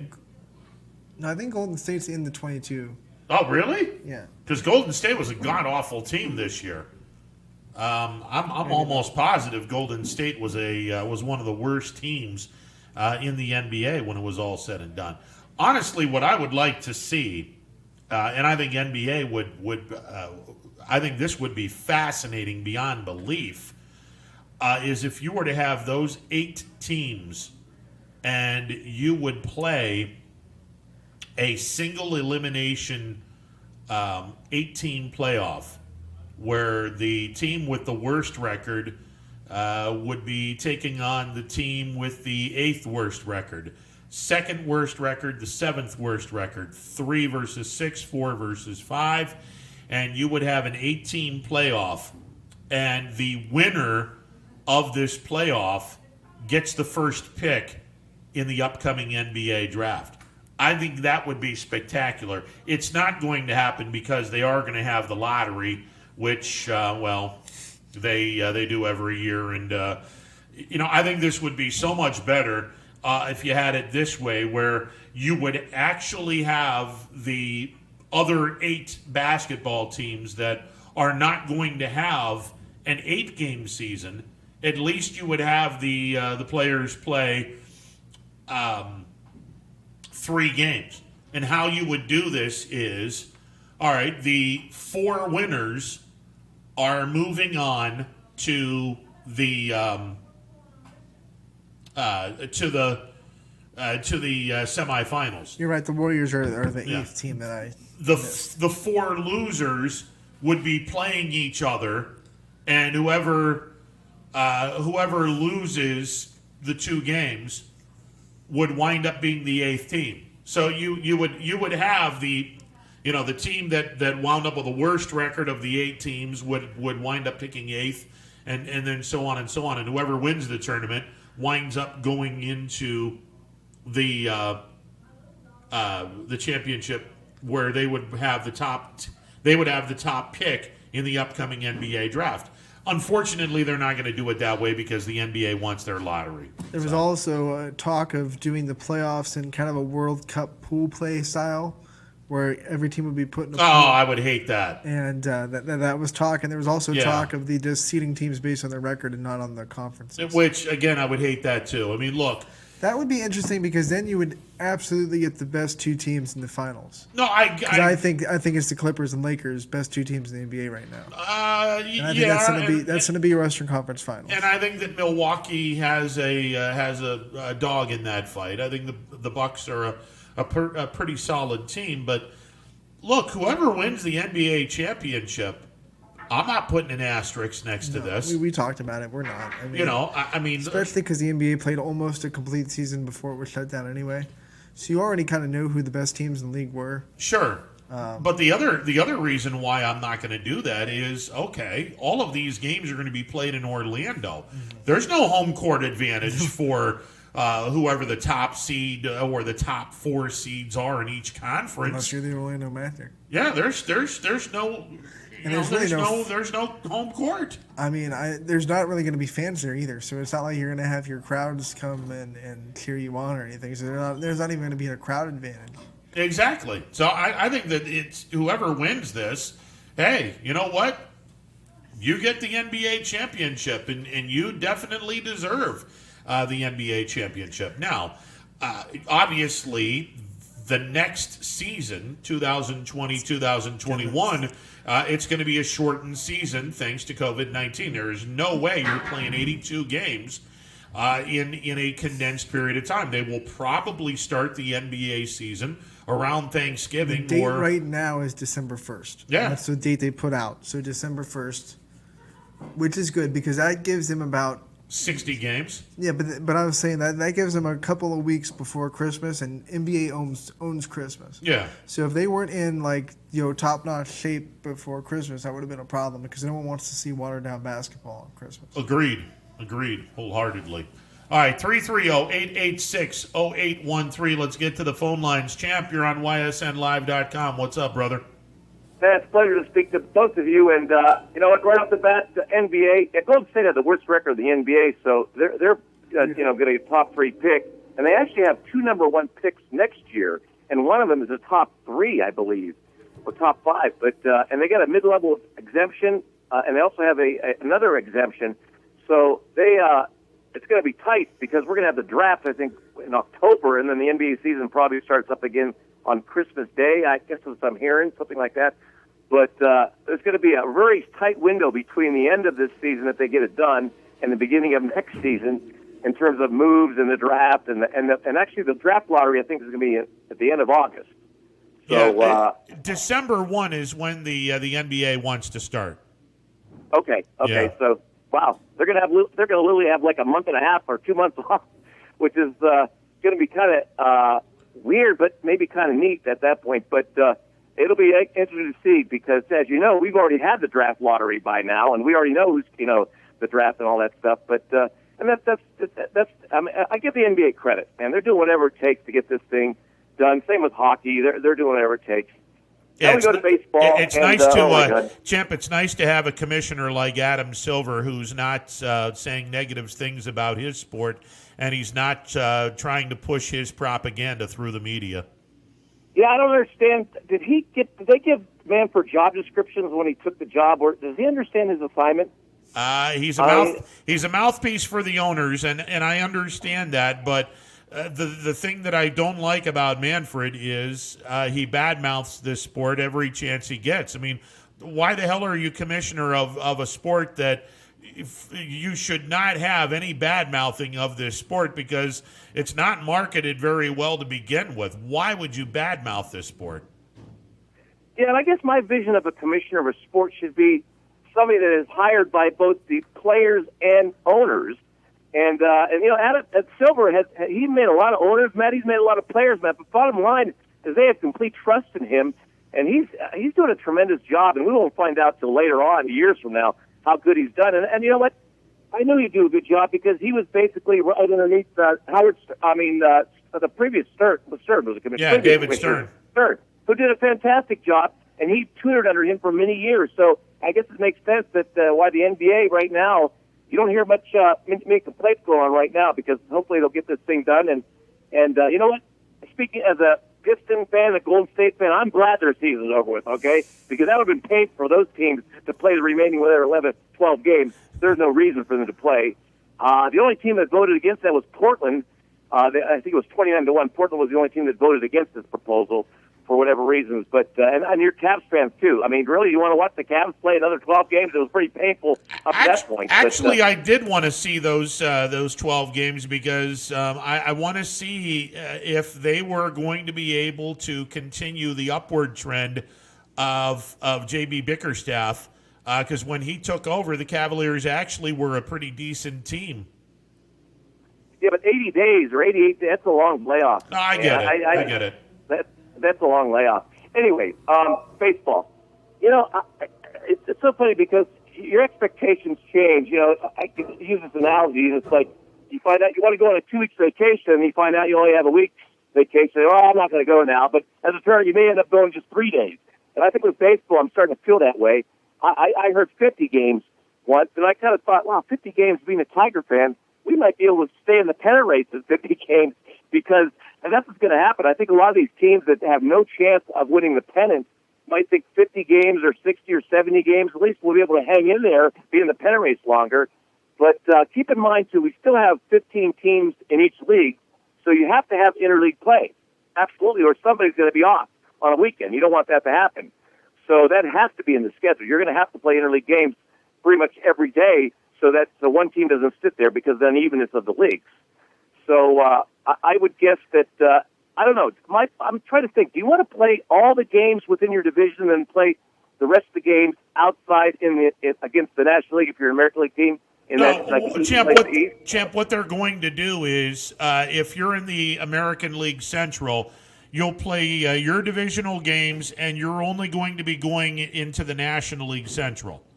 So if it's a 60-game schedule, then you're going to be playing your divisional opponents 10 times each. That'll encompass 40 games, and you'll play 4 times each against the team opposite you in the other league.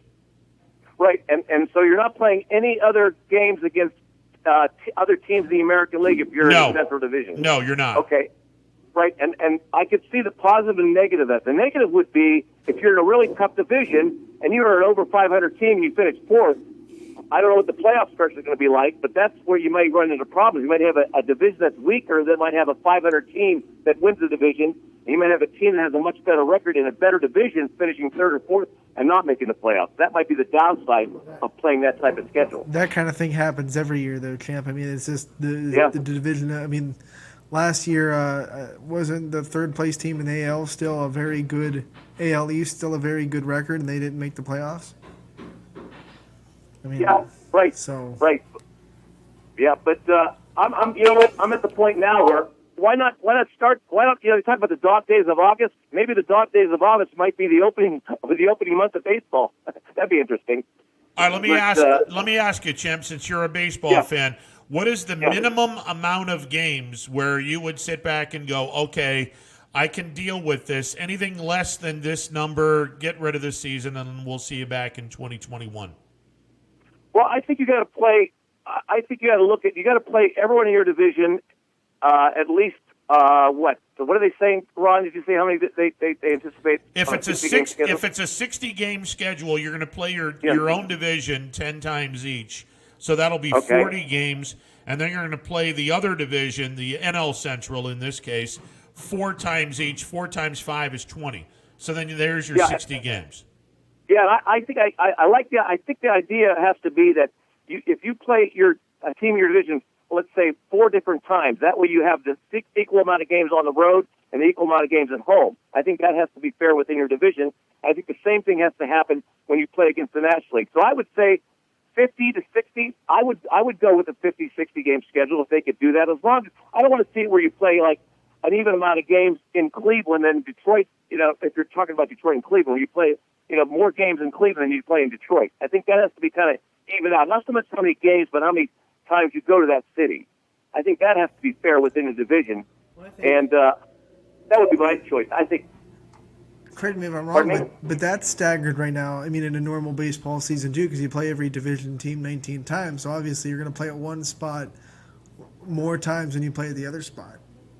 Right, but you're at least going there the same amount of times because they'll have the 4-game series and it might have something else like that. But I think if you play 4 3-game series, 2 at each park, I like that right there. And within your division, then whatever they do with the other divisions. But I would say 50 to 60 would be my answer to this question. It may be a long answer, but I'm desperate at this point. I just think that August is going to be kind of, although there's going to be everything going on, we're going to be watching the Masters in November. The whole calendar's all screwed up. I don't even know what day it is sometimes when I wake up every morning. Yeah, this 2020, the back end of 2020, and that's why it's so important that we kick this to the curb and we don't get a spike and this just gets kicked to the curb once and for all, because the back half of 2020 is going to be a sports free-for-all. Yeah, we haven't even talked about college football and pro football yet. I mean, they're on schedule right now, but we have no idea. I'm a little more positive about both those sports, but we haven't even talked about the fans in college football, because I think that's a major part of college football, the whole game day experience from tailgating all the way through till midnight. But for baseball right now, I think they got to do it, because you know why? I think if they play, at least they play something, they'll have a much better attitude. The fans will approaching next season when they come to spring training. If they don't play anything, boy, I tell you what, you're going to see a lot of backlash from the fans if baseball doesn't play anything at all. I think that's going to be a big problem for them, and they may never recover from that. All right, let me ask you, because 2020 is the last year of the minor league contract with Major League Baseball. Emily Walden and Eno Saras have put together a really fascinating article in the Athletic today, where minor league baseball players, 1,200 of them, have been let go by teams around Major League Baseball over the last 10 days. That is approximately 40 players per organization. That's a team and a half worth of players. That's an awful lot of players, and that kind of feeds in to the theory that Major League Baseball wants to get rid of rookie league and short season A-ball. If you add that along with not playing ball in 2020, that's a very bad recipe for Major League Baseball. Yeah, I don't get this. I don't understand that if you get rid of minor league teams, now granted, a lot of them aren't making a lot of money, and they're supported, obviously supported by the local areas that go watch these players, but I just don't get why people don't think if you get rid of minor league baseball, that's going to eventually hurt the game of baseball. I just think that, before Branch Rickey put together this fantastic minor league system, he was one of the leading advocates of that.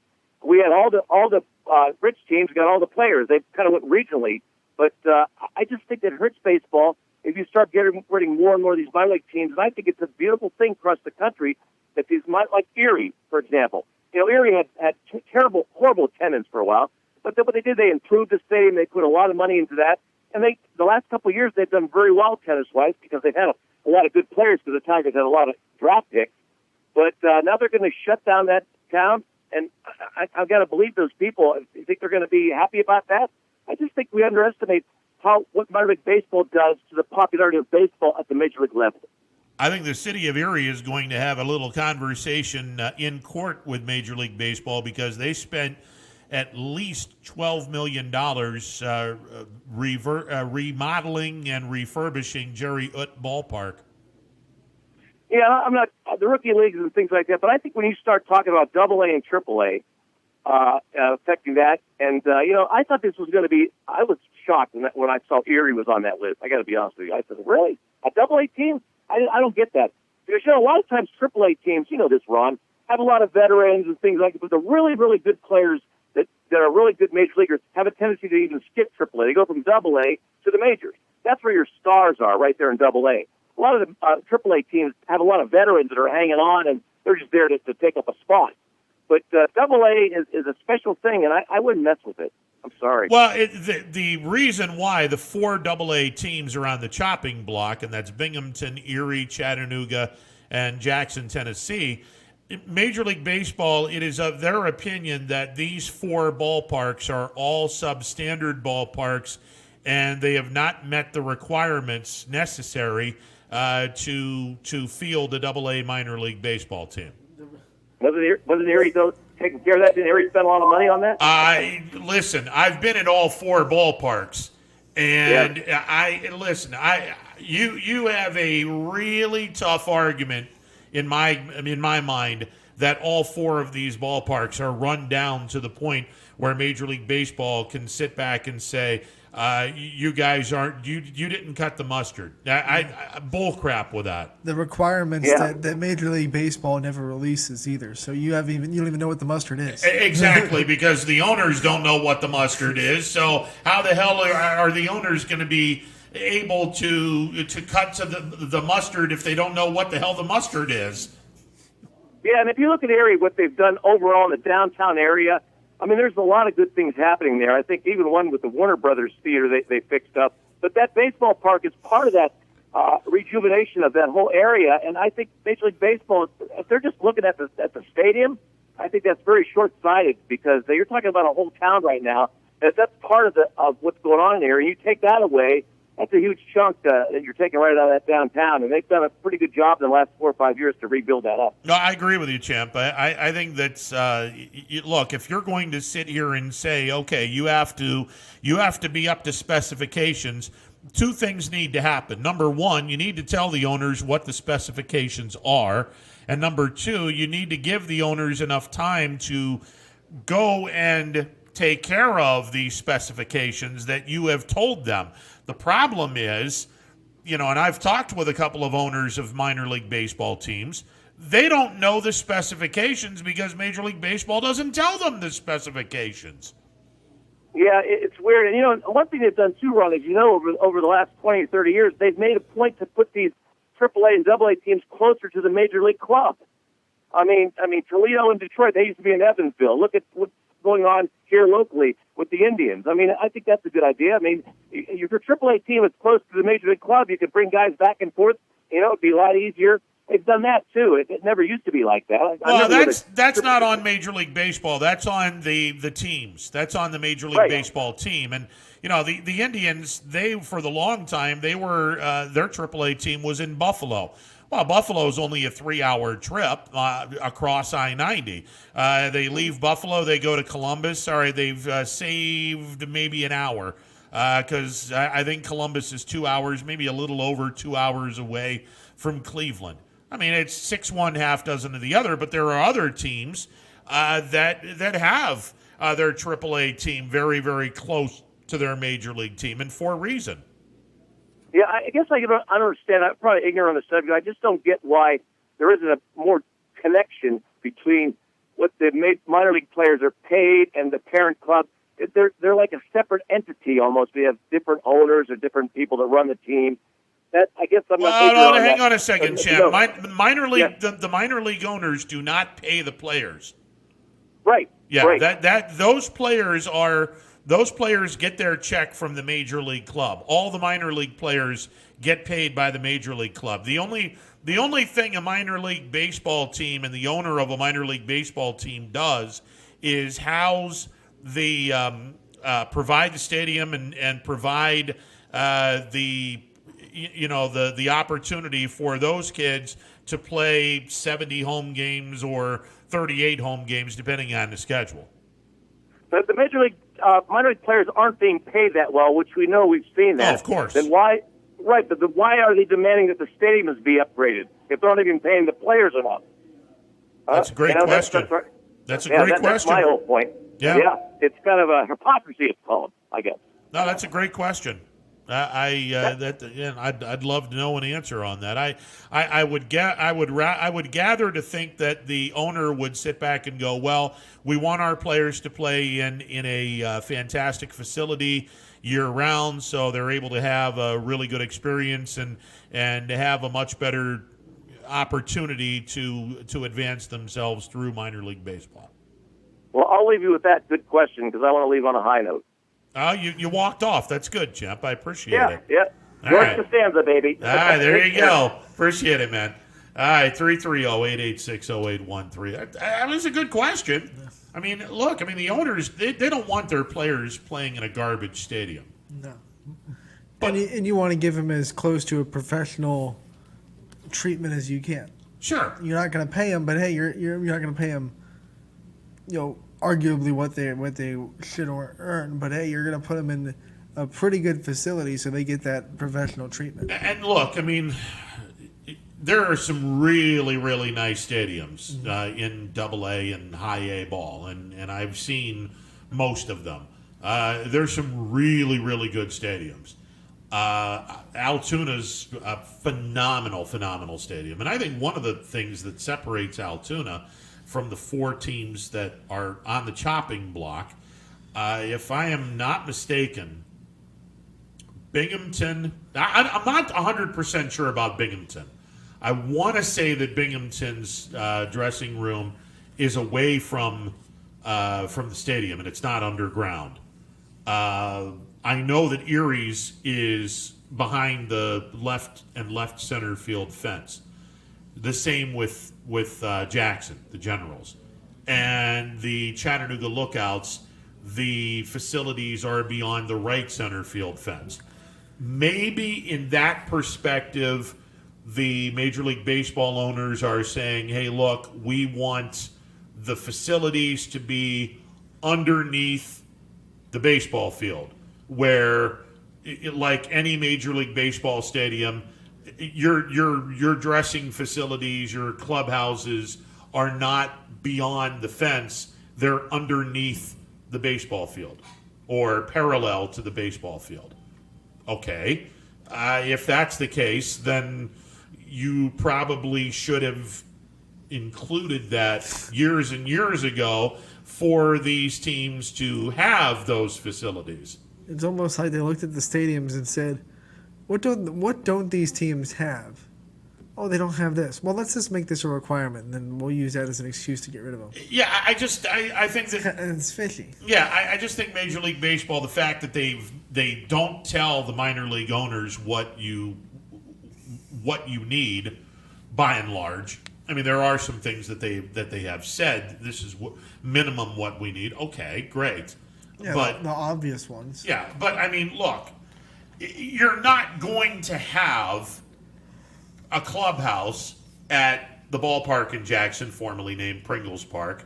You're not going to have a clubhouse parallel or underneath AT&T Stadium or AT&T Ballpark in Chattanooga or Erie or Binghamton. It's not going to happen, because when they built the stadium, and look, Bowie, Maryland has their facilities beyond the left field fence.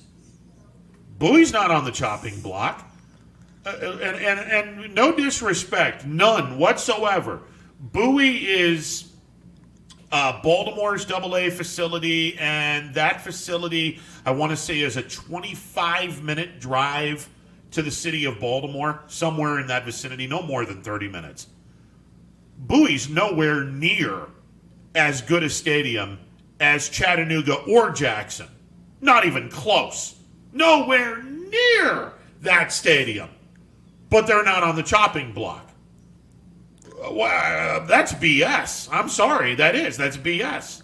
This proves that we need a Ron Potesta blog about the breakdowns of the minor league stadiums and where top 10. I want a top 10 minor league stadiums from Ron Potesta. Don't get me wrong. Don't get me wrong. There are some parts of Bowie that I loved more than Jackson, Chattanooga, Erie, and Binghamton.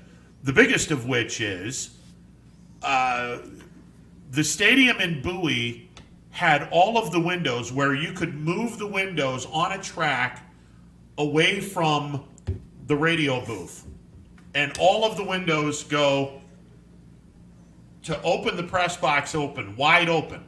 They all go away, and when the game is over, you simply move the windows back through the track, and they match up, and then you close the windows that way. It's a fascinating thing that Bowie has. Now, it's old because much like a roller coaster track, the wooden roller coasters, that after a while you get the oil and whatnot that comes away from that track, and it starts seeping into the wooded area.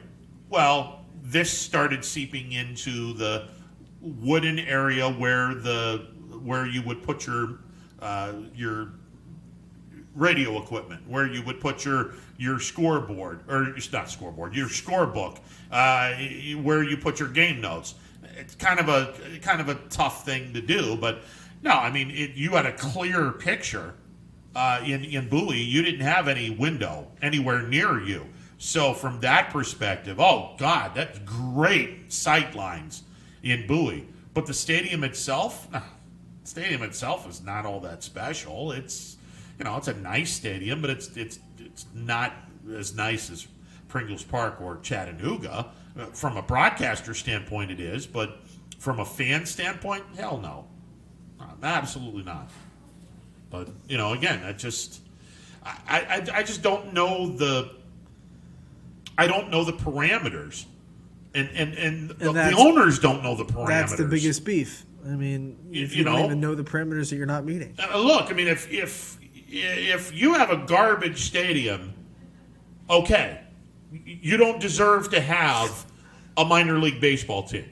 Mobile was a piece of crap stadium. It was an absolute piece of crap stadium. Huntsville, Alabama was a piece of crap stadium. Neither one of those teams or neither one of those cities has a minor league baseball team. Now, I take that back. Huntsville has a minor league baseball team, but it's in a brand new facility, not in Huntsville, but in the northern suburbs. Okay, but they're not in that dilapidated stadium. Mobile no longer has minor league baseball because that stadium was a piece of garbage. It was. If you have a garbage stadium, okay, I understand, then you should not have a minor league baseball team. But if your stadium is a solid stadium, why would you be on the chopping block? I don't understand that. Unless it's geographics, I don't understand that. It's just that's mind-boggling to me. Makes no sense. No, it doesn't. It just, and again, maybe this is minor league baseball's normalcy to have a bunch of players cut. I don't think they do it in a 10-day period. No, not. But there are kids that are released after the baseball draft to make room for the kids that they are signing. Those kids that are not good enough to play, in their opinion, professional baseball for this organization, they get thrown out, and the guys that are signed, they go in. And I'm betting a majority of these 1,200 players are the lower level kind of, they're not going to really make it in anything. They're the organizational players. Yeah. And we're going to get into a conversation. They're not cutting their blue bell, prospects that are going to go play in the major leagues. Exactly.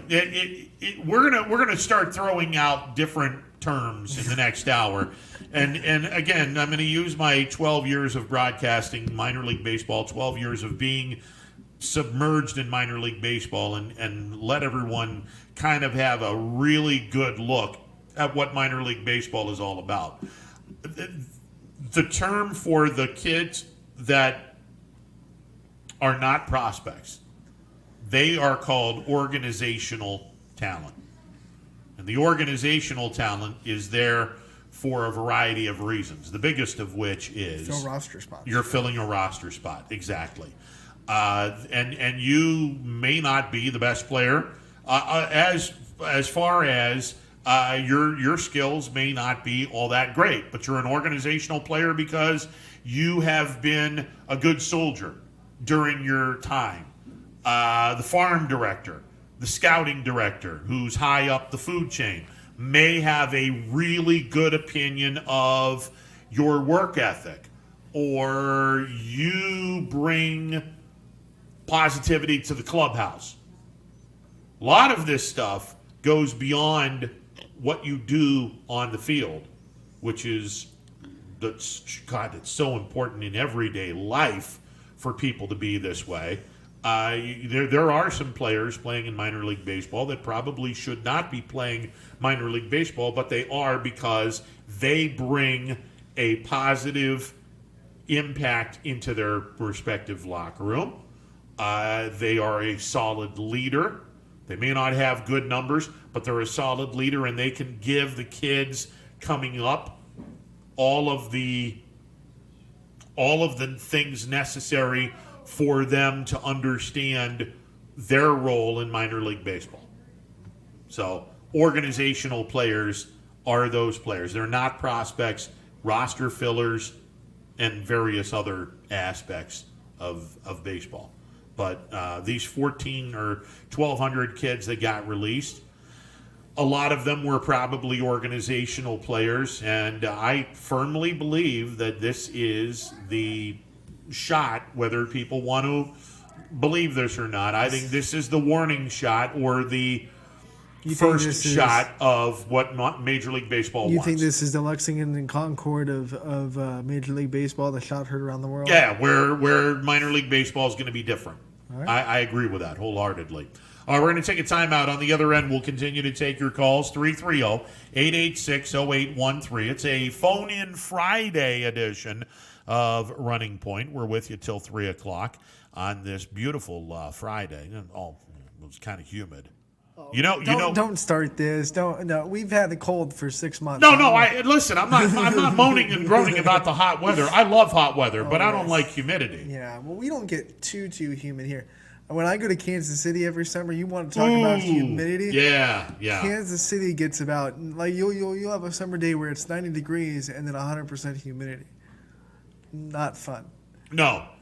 Jackson, Tennessee, and the cities in the Southern League, unless they're away from the Gulf or the Atlantic Ocean, because who is it? Who's the team in Mississippi? In Biloxi, Mississippi, Pensacola, Florida. Their stadiums are very close to the Gulf of Mexico. You get the ocean breeze. Jacksonville ballpark at the baseball grounds of Jacksonville. You have an ocean breeze. Those three cities, you get humidity, but you get the ocean breeze. You got a nice mixture of the two. But in some of the other towns, oh dear God, 95 degrees, 95% humidity. Jesus, Mary, and Joseph, you're sweating as soon as you walk out of the air-conditioned baseball office. And I'm pretty sure all the Royals affiliates are in the same kind of cities where you're getting high humidity. The Omaha. Yeah, Omaha is. Lexington Leopards. The Northwestern Arkansas team. Oh, dear God. They're in the middle of that. Their Carolina League team, I believe Wilmington, Delaware, is near the ocean. I believe it's close. Wilmington, Blue. Yeah, oh gosh, the Blue Hens? No, Blue Rocks. Wilmington Blue Rocks. Rocks. Yeah, there you go. Yeah. I believe they're close enough to the ocean where. And by the way, that's a stadium or that's a town that loves minor league baseball. Year in, year out, they're among the leaders in their league in attendance. It's because the Royals usually have a good minor league system. So. Well, that's true, but look, some folks show up for baseball, other folks show up because the minor league team has so many really cool things going on. And then a lot of people show up when you can have both. Absolutely. Absolutely. Speaking of, a couple of stories I want to tell as well during all of this. We'll get into it. It's going to be a fascinating hour. This is. It's going to be a lot of fun.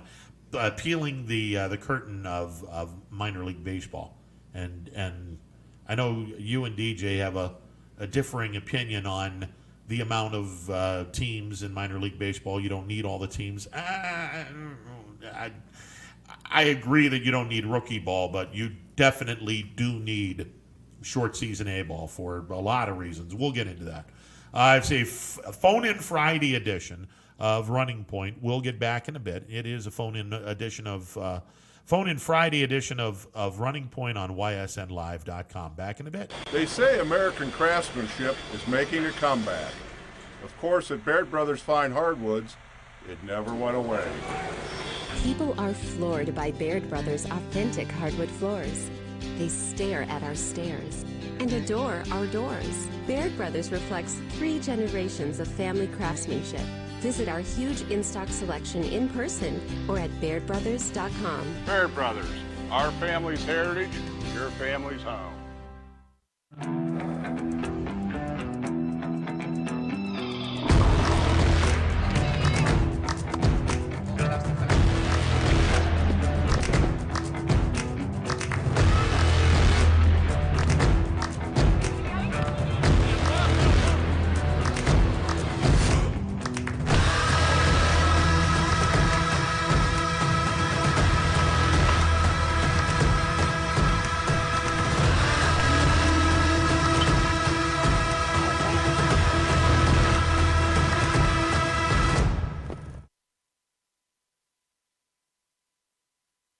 Planning a project around your home or rental property? Trust the electrical service to the local experts with 62 years of serving the Mahoning Valley. Joe Dickey Electric is your local go-to source for responsive, reliable residential electrical work. From everyday maintenance and repairs to new installations, electrical upgrades, and safety inspections, no job is too big or too small. Call Joe Dickey Electric today, 800-549-3976, or visit DickeyElectric.com. That's DickeyElectric.com.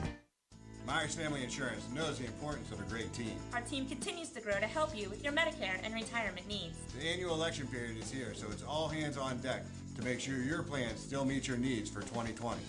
Call us today. It is a Friday edition of Running Point, phone-in Friday edition of Running Point on YSNLive.com. Ron Potesta with you alongside Anthony Hardwick. All right, so when we get into minor league baseball and the changes that Major League Baseball wants to make, Major League Baseball wants to lower the amount of minor league baseball teams to 120.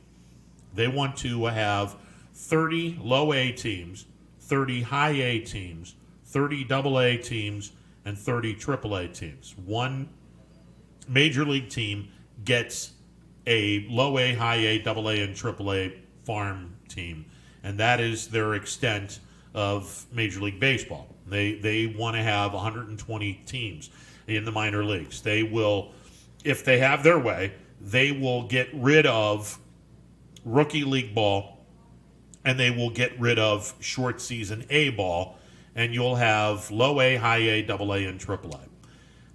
I don't think that Major League Baseball's making a wise decision here.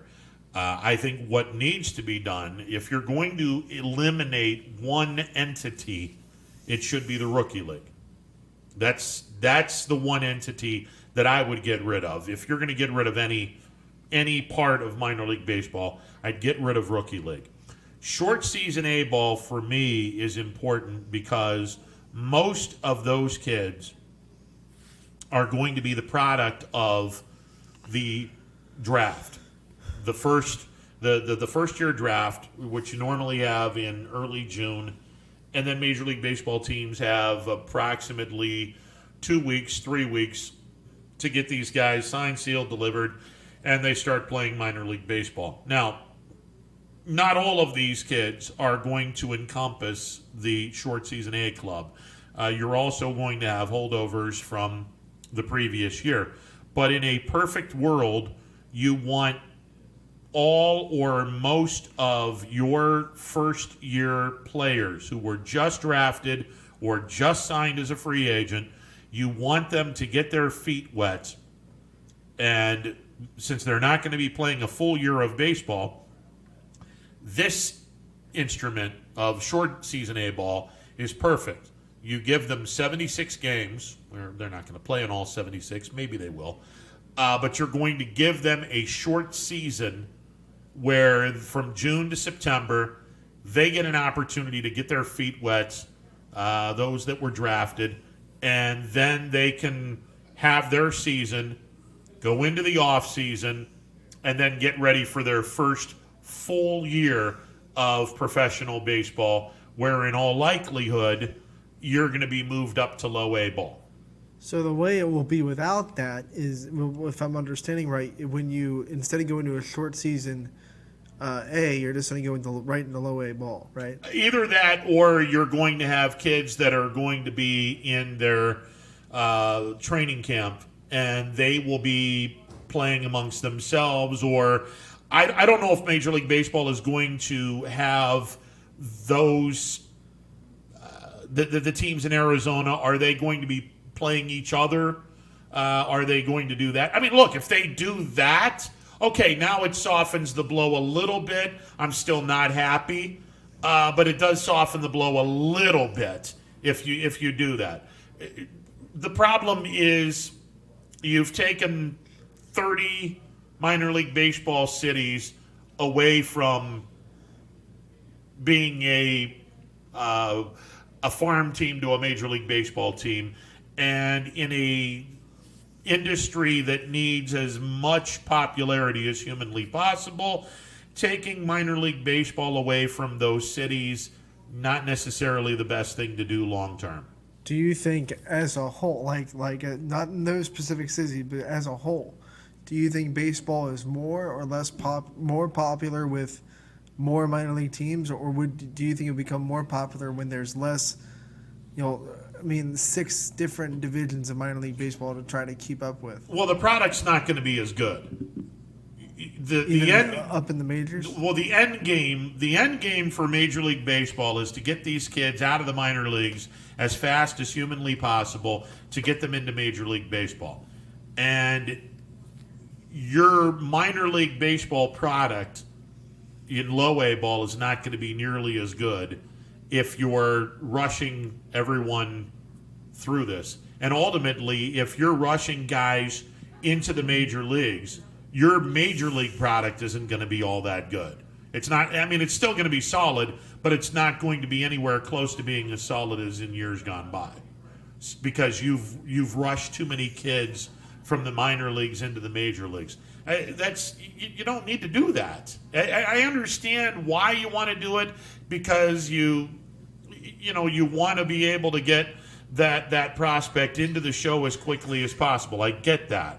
But if he's not ready, why are you doing that? Well, can you just spend the time that you would spend in short A ball, but spend it somewhere else, and that way you're taking the same amount of time to get to the majors? You're just spending your time in a different spot. I get it, but you're spending time in a different spot that has a higher level of baseball. So if you're not ready for that higher level of baseball, you're going to be overmatched at some point in time, and your growth is going to be stunted a little bit. What's the gap between short season A ball and then it's short season A to low A ball. There's a gap, but it's not a huge gap. The biggest gap for me is low and high A. I think you said that before, right? High A ball to double A ball is a gigantic step. That's where I hear when people sit back and say, "Oh my God, this guy's an unbelievable prospect." By the way, let me put my split screen on. There we go. We're watching Running Point instead of looking at our beautiful faces. Well, yours, mine, not so much. Anyway, the gap between high A and double A is ginormous. It really is. It's the gap from... And it should be, because double A is one step away from the show. Well, yeah, technically you got to go to triple A, but a lot of the prospects don't. You can go from double A to the major leagues. And I vividly remember, I think it was my second year in West 10. Bobby Dickerson, who is the field coordinator for the Philadelphia Phillies, he was the manager of the West 10 Diamond Jacks, who are now the Jackson Generals. And 2 days before opening day, the minor league players come into town. and they'll work out, and we'll have our media day. And if your team is home to begin the season, well, that makes things a little bit easier. If your team is on the road, you would normally travel on Wednesday to play Thursday. If you're going to go a pretty long distance, you'll travel on that Wednesday. You'll stay there Wednesday night, open up the season on Thursday. The 2004 season, we started at home. So our kids got to the ballpark on a Monday. Tuesday and Wednesday, they worked out. We had our media day, I want to say Tuesday. Wednesday was a workout. Thursday, we opened up the season. And I remember a day or two before the season started, Bobby Dickerson had a meeting with everyone. And he got me involved in the meeting as well. He says, no, hey, listen, I want you to be a part of this. I'm like, all right, cool. So I'm privy to this. This is pretty cool. And we were a Cubs affiliate back in the day. Now, as everyone knows, the Cubs, up until 2016, weren't anything to write about. 2003, they went to the NLCS and came damn close to the World Series. You know, the whole Bartman incident, the whole 9 yards. I want to say it was 2003 when he did this, but it may have been 2004. Regardless, Bobby Dickerson has a meeting with the kids a couple of days before the season started, and he told everyone, listen, your cell phones are going to be on 24/7.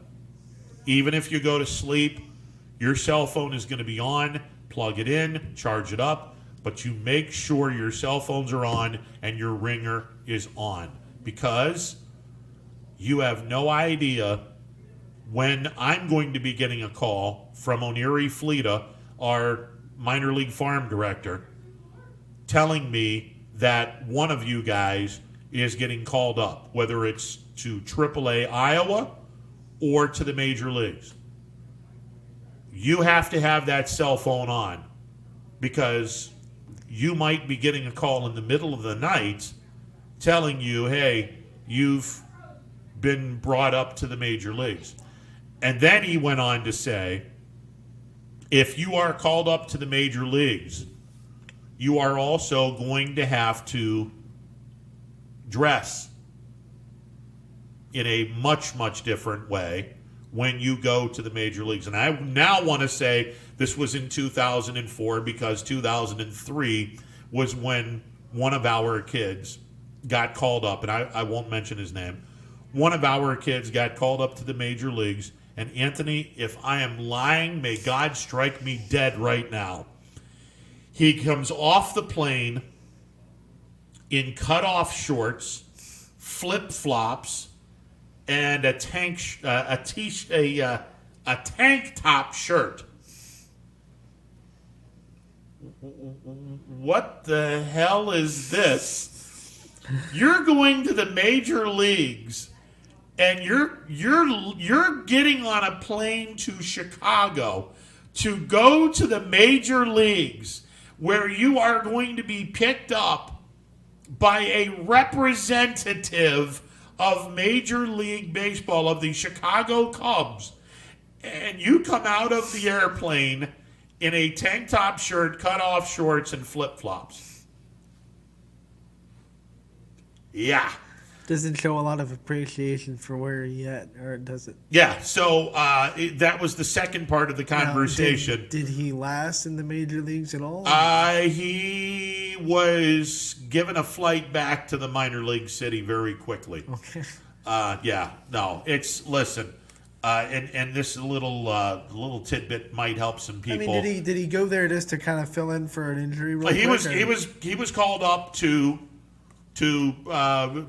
fill in for someone who was put on the disabled list. Yeah. And this kid had a pretty decent year in AA ball, and because he was on the 40-man roster, if you make a choice to bring someone up, as long as that person's on the 40-man roster, you don't have to make a roster move. If you bring someone up outside the 40-man roster, okay, now you have to make a roster move on your 40-man roster to make room for this person on the 40-man roster. So this player did not get a whole lot of playing time in Chicago. We'll just leave it at Just that. say that. But it bared repeating for Bobby to tell his kids, look, you leave your cell phone on because you never know if you're going to get called up to AAA Iowa or the major leagues. And if you get called up, make sure you have a dress shirt, a tie, a sport coat, dress socks, dress shoes, dress pants, dress for success. And that is not just a talk for just a baseball player. That's for anyone in general. If you're going to another company, or if life has taken you to an interview with a company, you don't go into an interview dressed in flip-flops, cut-off shorts, and a tank top. You go in ready to impress. Well, it's the same thing with a minor league player going into the major leagues. Yeah, you're going to wear a sport coat, a tie, dress pants, dress shoes. You wear that on the bus to the ballpark. Yeah. And when you play your game, you shower, you shave, what if you want to shave, you get back into those nice clothes and you go walking out into your bus, and the bus takes you back to the hotel. No, Major League Baseball players do not dress like slobs. That doesn't happen. Did you have a dress code as the radio guy when you were traveling with this team? No. It's I personally liked to have shorts because the weather was so outrageously hot. But I also didn't wear T-shirts. I would wear a polo shirt. Yeah. I definitely would have a polo shirt on. I wouldn't have dress pants or dress shoes or socks. I would have tennis shoes and a pair of white socks, and then I would have a nice pair of shorts and a polo shirt, and just go from there. Sounds exactly how I did when I when I worked for Youngstown State during volleyball season. You show up, you're representing the school. So Absolutely. You don't look like a slob. No, you can't. I mean, because you're representing your organization. You absolutely have to represent your organization. So that was a big part of when you're a minor league baseball player. Look, the higher up you go, you're that much closer to getting that phone call. Well, in AA ball, that's where you are really now serious. This is you have jumped the hoop of rookie, short season A ball, low A ball, high A ball. Now you have made the gigantic jump into AA ball. Now you're ready. You are deemed, whether you're a prospect or not, you are deemed someone who is at any point in time, if you're on a hot streak or if you have solid numbers, to get that phone call to go to the major leagues or to AAA ball. So, but getting to AA is it is so difficult. It is. And then you have to adjust from high A to AA. It's difficult to get there, and then you have to succeed there. And then you have to succeed there. It's one of the main reasons why minor league baseball is so difficult, and it's difficult for a reason. That's why I like the obstacles that each minor league player has to go through in order to get to the major leagues. Because once you're in the major leagues, you are deemed, whether you're going up as a replacement for someone who went on the DL, or you're going up because they realize you are ready, you're going to be coming up here, and now it's up to you to determine how long you stay in Major League Baseball. Look, if you get the call to go to Major League Baseball, now the ball's in your hands. If you have an unbelievable start, you're not getting sent back to the minor leagues anytime soon. And they call it the show for a reason. I mean, only 5 to 10% maybe of the whole minor league system gets all the way to closer to 5. And all the way to the show. Absolutely. And I understand what Major League Baseball is doing. I understand it. It's to save money. I get it. Financially, it makes a whole lot of sense. It does. It makes all the sense in the world financially to do it, but they're doing this wrong.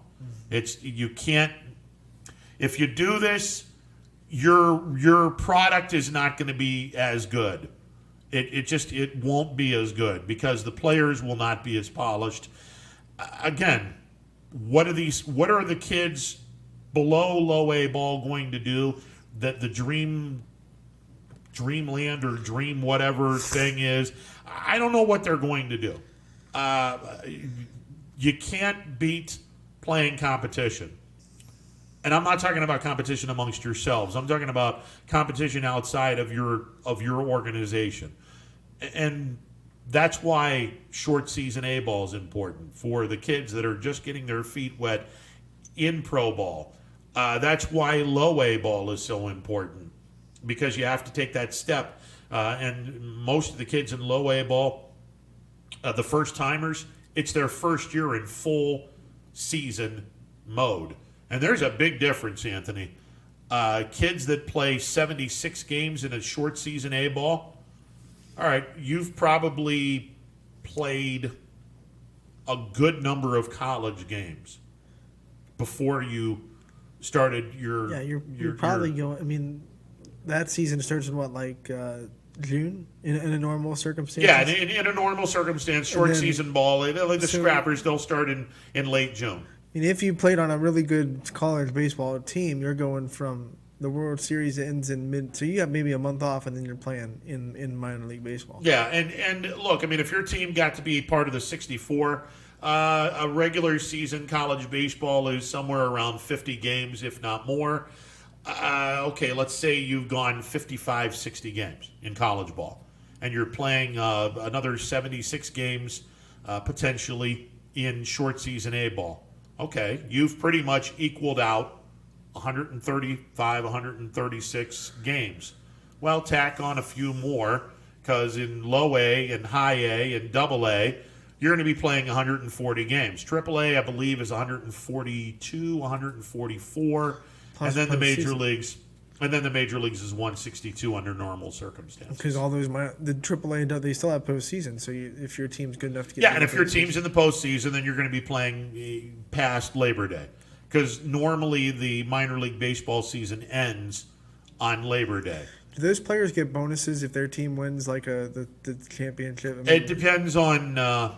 It depends on what the major league team wants to do with that. I didn't know that. Well, obviously, everyone wants to win a championship. I didn't know if there was a prime, a carrot to winning that for. Well, they get a ring. Yeah, they do get a ring, but as far as monetary goes, I mean, they get an extra paycheck, obviously, but I don't know if the major league club gives out bonuses. Some do, some don't. It's interesting. And I reminded the guest of the show a few weeks ago, David Lozenak, who his father and his mom and dad, Bob and Joan Lozenak, great people, they own the Altoona Curve. Now, they owned the West End Diamond Jacks, and that was my relationship with the Lozenak family, began in 2003 and then went through 2009 in Altoona. 2005, West End had the best record of any AA team that year in the regular season. I think we won close to 90 games. Of the 140, we won close to 90 games. And we were, hands down, the best record percentage in all of AA ball. And AA encompasses the Texas League, the Southern League, and the Eastern League. Of all the 30 teams, we were the number one team. But we were also very close to being dead last in attendance. For whatever reason, City of Jackson just wasn't keen on supporting minor league baseball. We tried to do everything, but it just one of those things where they just didn't support minor league baseball all that well. Behind the scenes, as it was becoming abundantly clear that this team was pretty special, and this team was going to make a deep run into the postseason, barring any injuries or call-ups or anything like that. We were going to make a really deep run into the playoffs. We won the first half, wound up winning the second half, absolutely destroyed the other team in our division, beat them in 3 straight in a best-of-5 series. The plan was to play our home games. Instead of playing our home games in Jackson, the plan was to play our home games in Chicago, in Wrigley, where there's a very good chance we would have drawn 15,000, 20,000 people per game to watch the future Chicago Cubs potentially win a championship. And who doesn't want to see a championship at Wrigley Field, albeit it's not the parent club, but it would be the minor league club. That got nixed in a hurry by, I believe, the commissioner of the Southern League, the late Don Mincher, nixed that. He minced it. He nixed it pretty quickly. But it would have been fascinating, to say the least, to have our games played in Chicago instead of Jackson, where the travel would have been significantly more, because it costs significantly more to put a bunch of kids on a flight from Jacksonville to Chicago rather than on a bus from Jacksonville to Jackson. A little bit more money, not to mention the fact the Dodgers would have had to fly their kids to Chicago, but the opportunity to play in a Major League Baseball field would have been phenomenal, and I think it would have been great for the Southern League in general. Unfortunately, they never got it done. Did they win the postseason then? Actually, Jacksonville beat us in 4. And one of the reasons why they did was because before we left Jackson, we were actually boarding the team bus to go to Jacksonville, and Ryan Terrio, our shortstop, was called up to the major leagues. And September call up. I was pissed, and still am. I still am a little pissed at the organization, because they didn't play Ryan for about a week and a half, 2 weeks. They didn't play him on the major league club. And okay, it's one thing. All right, if you're going to call somebody up, September call up, I mean, at least play the guy to make us feel a little bit better. Oh, no, they didn't play him. No. And we wind up getting beat by Jacksonville in 4. And I'm like, well, what the hell? I mean, we could have used him. You guys didn't play him. I mean, it still disappoints me. But, look, I mean, here's some kids that made it to the major leagues that were on that team. Chad Billingsley, who had a cup of coffee in a couple of teams. James Loney was their first baseman. Really? Russell Martin was their catcher. Matt Kemp was their center fielder. Okay. I mean, yeah, you had some pretty good players over there. We had Ryan Terrio, not a bad Major League Baseball career. Casey McGee, who played for the Cubs, the Brewers, and the Miami Marlins. Florida Marlins at the time. He had a pretty nice career. Matt Merton, who wound up having a bigger career in Japan, where he broke a lot of Ichiro's records. That's insane.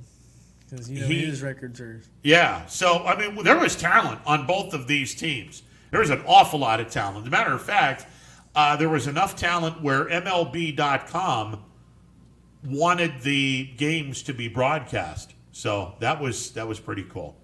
That was pretty cool to take part in that as well. But but getting back to the subject at hand, I understand from the money aspect, you're saving money, but Major League Baseball has a habit of doing this. They look short term and they don't look long term. And there's some there's some organizations that are minor league organizations that are very close to a major league ballpark. Mahoning Valley is very close to two baseball parks. They're very close to Progressive, very close to PNC. Look, if you take away minor league baseball from the Mahoning Valley, does it suck? Absolutely, it does. Is it an economic hit for this area? Absolutely, it is. Are you going to lose Major League Baseball fans because of this? Probably not, because, well, you can still drive to Cleveland or drive to Pittsburgh to watch a Major League Baseball game. And you can even drive to Akron and see You could go to Akron and see the Rubber Ducks.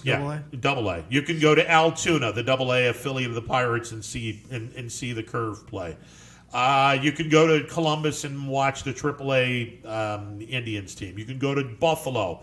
Same amount of time, by the way. 3 hours from here to Buffalo.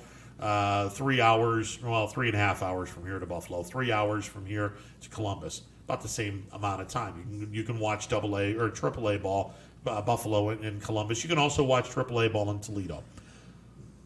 But the minor league cities that are going to be losing their franchise, that are nowhere near a Major League Baseball stadium, you think these folks are going to be Major League Baseball fans? You think these folks are going to be baseball fans? No. You've pretty much taken their only lifeline to baseball away from them. You're not seeing the whole picture. You're looking at short-term gain and not long-term of it. And Major League Baseball has a habit of that, unfortunately. And you're looking at the minor league baseball teams in the states that don't have a minor league team, period. Yeah, and a major league team, period. Major league team. You have a bunch of minor league teams in Idaho and Montana and Oregon. Arkansas, I mean, we brought them up. You don't have a major league team in any of those three states. Yep. You don't have a major league team in Arkansas. Now, arguably, you can drive to St. Louis, depending on how far away it is. Alabama doesn't have any. Nope. You can drive to Atlanta. You can drive to Atlanta to watch a Major League Baseball Mississippi? game. Mississippi doesn't have a Major League Baseball team. New Orleans doesn't have a Major League Baseball team, so that's out. Again, it's if you're taking away minor league baseball from a community that is nowhere near a major league ballpark, you've just now said our game does not mean anything to you, so you can be a football fan, baseball, or football fan, basketball fan, whatever. You're going to turn off way, way more people by doing this than bring people to the ballpark. And come and add into the fact your game is not going to be as good because you're rushing too many kids to go to a spot that they might not be ready for. And that might be all through minor league baseball and then up into the major leagues. You already have guys that are not playing this game the way it should be played to begin with, which is just another tentacle I don't even want to get into, because it's just this whole idea of, well, I'm either going to homer or strike out, and there's nothing in between. That's not baseball. That's garbage. That's just not baseball. You're starting to sound like Ranch Wilder from the Angels in the Outfield. Yeah, I know. This isn't baseball. This is ridiculous.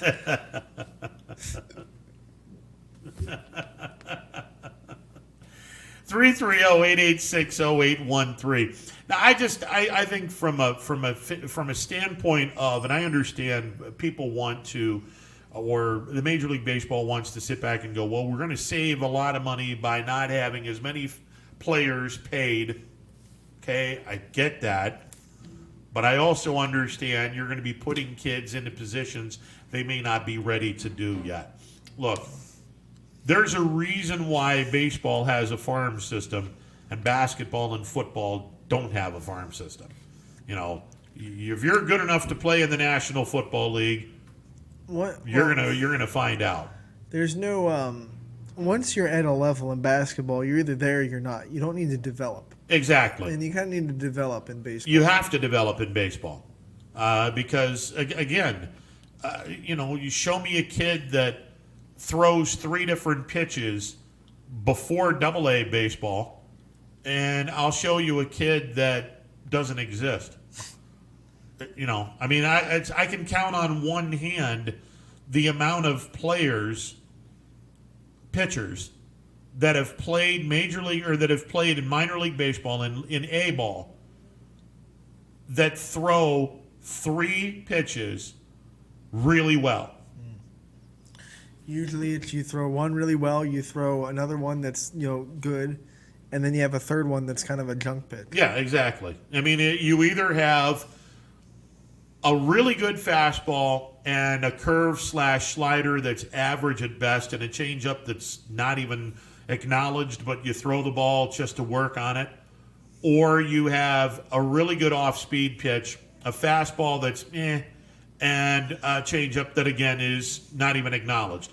It's the reason why... Not too many people have really good changeups to start. Oh, well, no, that's true. And the reason why, for me, when I hear people sit back and say, this kid that's currently in A-ball is an unbelievable prospect, as soon as they say that's in A-ball, I've completely turned the conversation off.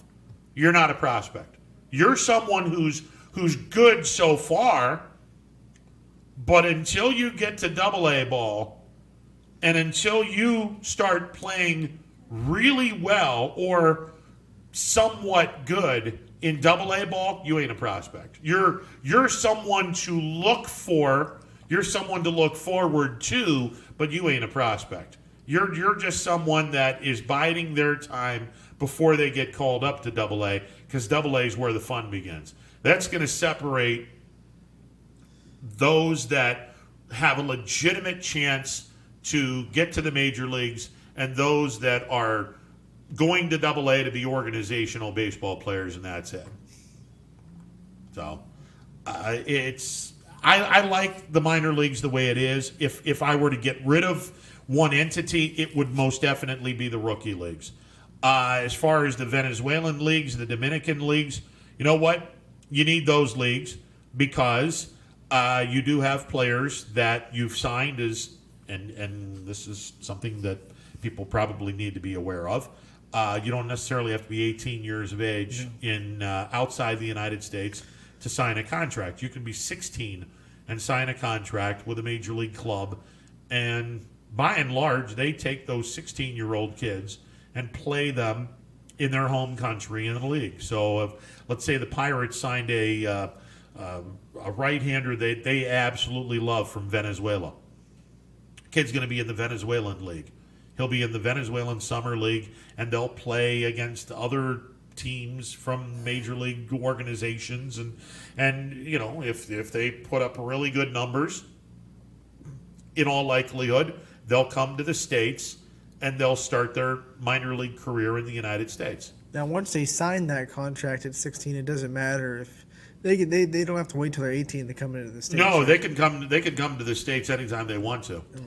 Yeah, they can come to the States anytime they want to. And again, the kids in the United States, you have to be 18 or your class graduated in order for you to be eligible for the draft. If you're in college, JUCO kids can go immediately into the draft anytime they want to.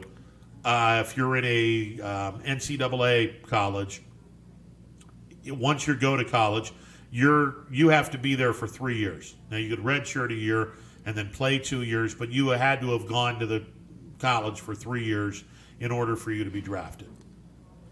So, taking away a short season and a rookie for whatever the hell they're going to do, again, if they're going to play other organizations with this Dream League or whatever they're going to call it, all right, it's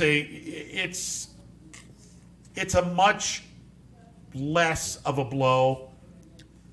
But my thought process is all of these minor league cities that you're putting the kibosh on, you're basically turning your back. Baseball is turning their back on those cities. And in a world in which Major League Baseball is not very popular to begin with, and it's getting less popular by the second, not a good decision to make. By the second. Right. It's becoming less popular. Yeah. By the second, Major League Baseball is getting less popular. No, you can't afford to do this. It's just it's crazy to do this. Not to mention the fact all the people that are going to be looking for another job, and I it's probably the wrong person for this. I have a soft spot for minor league baseball. I love minor league baseball. I really do. I think it's great entertainment first and foremost. If the organization is run well, oh man, you can have so much fun with 70 home games or 38 home games or whatever the schedule permits. But I am very pro minor league baseball, and I think it's a bad decision by Major League Baseball. Maybe not short term, but long term. You tried to scare me. I didn't try to scare you. He kind of he didn't. I saw it out the corner of my eye. Yeah, he didn't do one of these numbers, but he kind of wavered a little bit. I don't get it. Like, he thinks I'm trying to scare him. Like, he had this smug smile, and I'm like, hey, he's kind of looking at you, going, "What are you going to do?" What are you going to do? I don't know. I swear to you, I'm not trying to scare you at any point. Like, I think what you should have done was when you open up the door, I am walking into this door and we'll be sitting down here. So our doors stick here, right? Yeah, so no kidding. Right? I mean, it sounds like a hockey puck slamming against the boards every time we open the door. And I think because I close it softly, so I try not to interrupt, I think that's Anthony's warning sign when the door shakes. So when I open it softly, I think he feels I'm trying to spook him, like have another scary moment that we can promote on social media. I apologize for stepping out for so long. Oh no, that's all right. You're good. By the way, we only have 15 minutes. I know. All so good. I want to get to this as quickly as I can. So I looked up the numbers. Here's some of the things that you need to keep in mind. Minor league minimum salaries for AAA this year it is $12,048 per month or per year. Because that doesn't sound right. Salaries are paid weekly and prorated. Okay, that's going to be per year then. Double A, $8,400. All right. Single A is $6,960. All right. This is per year. SSFR, whatever that stands. I'm guessing that's short season. Short season. Yeah, short season and rookie. $3,000. Okay. Okay. Beginning in 2021. There's going to be a 39% increase to AAA, making it $16,800. Okay. In AA, there's a 71% increase, making it $14,400. Okay. Single A, 72% increase at $12,000. 38% increase to short season is $9,600. Those numbers aren't adding up for some reason. It went from $3,000 to $96,000. Now you said in 2021. 2021. All right. The fact that they're putting short season on there, does that let us know that we're going to have baseball in the New York Penn League? I don't know. This is coming from the CubReporter.com, just if you're looking for a source. I would be... Or they're just going to have the Dream League and those kids are in the spring training facilities. I think this is all wishful thinking. It'll probably change whenever. I mean, it looks like the dollar amount is good, but it also, to me, from a business standpoint, looks like we had to give raises, so we had to make cuts somewhere else. Sure. So that's to me is probably why you're looking at the 42 teams that we've been talking about for the last 2 months. Now, here's what we were looking for was the number of players, and I'll present my argument here shortly. But here's what I'm going to give you. AAA roster limits are 38 players on the reserve list, 28.5 active players. There's no service time limits. In the AA, 37 on your reserve list, 25 on your active list, and no service time limits. High A is 35 players reserve, 25 players active, and service list time limit, maximum 2 players and 1 player coach with 6 or more years of service time, not including DSL, VSL service time. Low A is 35 players reserve, 25 players active. Short season is 35 players reserve, 35 players active. Remember we talked about it off the air that there's different expanded rosters. There you go. Short season R, rookie ball is 35 players reserve, 35 players active. 35 players to the designated active for each game, 10 of which must be pitchers. So you can have 10 pitchers, so 5 starters, 5 bullpen. That's minimum. That's minimum. Yeah. Which that'll be the absolute minimum. Yeah, because you want more arms than you're going to want more arms than that. Absolutely. By the way, those 35 players, 25 active. The other 10 players aren't necessarily playing in AA ball. They could be playing in high A ball, but they're designated to, okay, we can call you up into AA just in case one of our kids gets hurt. Right. But that's how they're doing I that. think, but this goes back to the argument we kind of had off the air of, yes, everybody wants to wag the finger at the owners saying, why can't you pay these players more? Yeah. But there's 3 times as many leagues to pay, three times as many people to pay in your system than there is in the other sports. So are we pointing the finger at the wrong set of owners? Like we give baseball a run for their money. We always take it out on baseball because we feel baseball can do better. Yeah. I think it's time that we look at the other side of the coin and say, wait a minute. Baseball's got 3 times as many leagues, teams, you name it, to pay for through these ownerships. Are we pointing the finger in the wrong direction? Should we say basketball should have 3 tiers at least of the minor league system? Should football have a tier of the minor league system? I mean, that's. But you can make the argument that college football is their minor leagues. Well, and that's great, but at the end of the day, Ron, they're getting it for free. Of course they're not paying colleges. No, they're not. So why are we so pissed at Major League Baseball owners for trying to save a buck or two when they've been paying it for? I mean, how long has minor league been around? Long time. And I'm sure they haven't done business in the same capacity that they do now. No. But those owners have to pay for those players coming up. Absolutely, yeah. So they do. And I'm not saying anything I'm not saying that the scrappers, I want the scrappers more than most because I was there day one. Yeah. But should we really be frustrated with the owners in Major League Baseball because they've kept this up for so long when, let's be honest, the numbers going to the ballpark have been dwindling. They've been really, really tough. Well, I mean, minor league baseball hasn't been dwindling. They've been pretty solid. Minor league baseball as a whole has been pretty solid. Attendance-wise, they've been pretty solid as a whole. Major League Baseball has been dwindling left, right, and otherwise. See, I think minor league, and I don't know this, I'm just, from the minor league games that I've been to, I don't think I've ever seen a sellout since 1999 or when the Scrappers went to the playoffs. I get it, and there are teams that don't have solid numbers fan-wise, but minor league attendance as a whole has been pretty solid for a number of years. Has that been studied? Yeah, is there articles?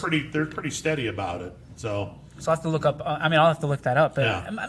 My thing is this: is at the end of the day, and this was presented a different way. I never thought about this before someone else, and I wish I had their name to give them credit. But they've got at least three tiers, at least 3 teams that they're paying in addition to their major league roster.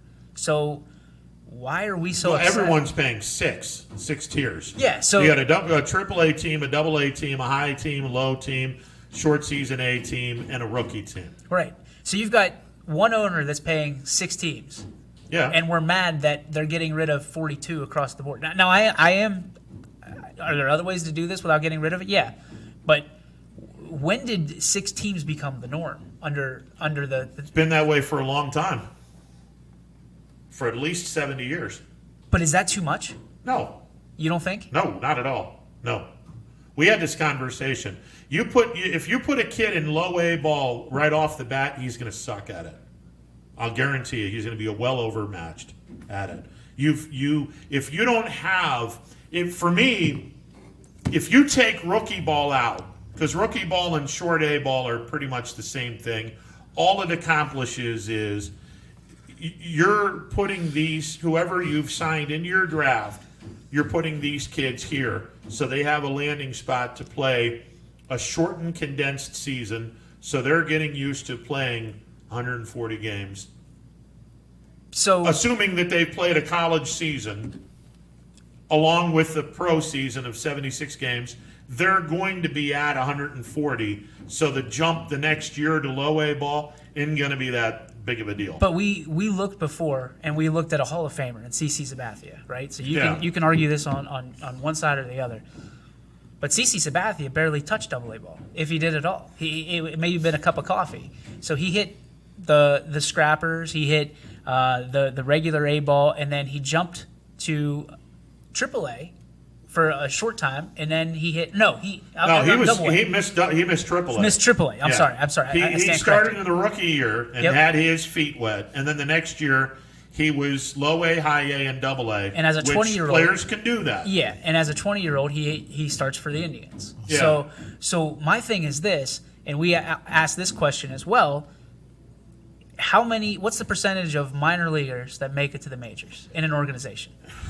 It's pretty low. So you said anywhere 5 to 10. 5 to 10. So if we're doing a median, that's 7.5. Yeah. If we do 7.5%, so that means that you have over 90% of the people that you're paying are not going to get to where you want them to go. Yeah, but you're not paying them that much anyway. So what's the big deal? But you're paying them. Yeah, so, I get it. And some of them do make a lot of money. I mean, you look at some of the signing, but Josh Bell makes a hell of a lot of money, and he never swung a bat in his life before. He's expected to be in the major leagues. Exactly, and they get the benefit of the doubt when it comes to that because they're getting paid a lot of money. Exactly. But there's also some that get a nice signing bonus that never. If you're not drafted, you ain't getting a nice signing bonus. No, I'm in agreement with you. But how can we be complaining about players especially making money playing a game that so many do for free and so many actually pay for? When you look at travel ball, it's 400, 500, 600,000.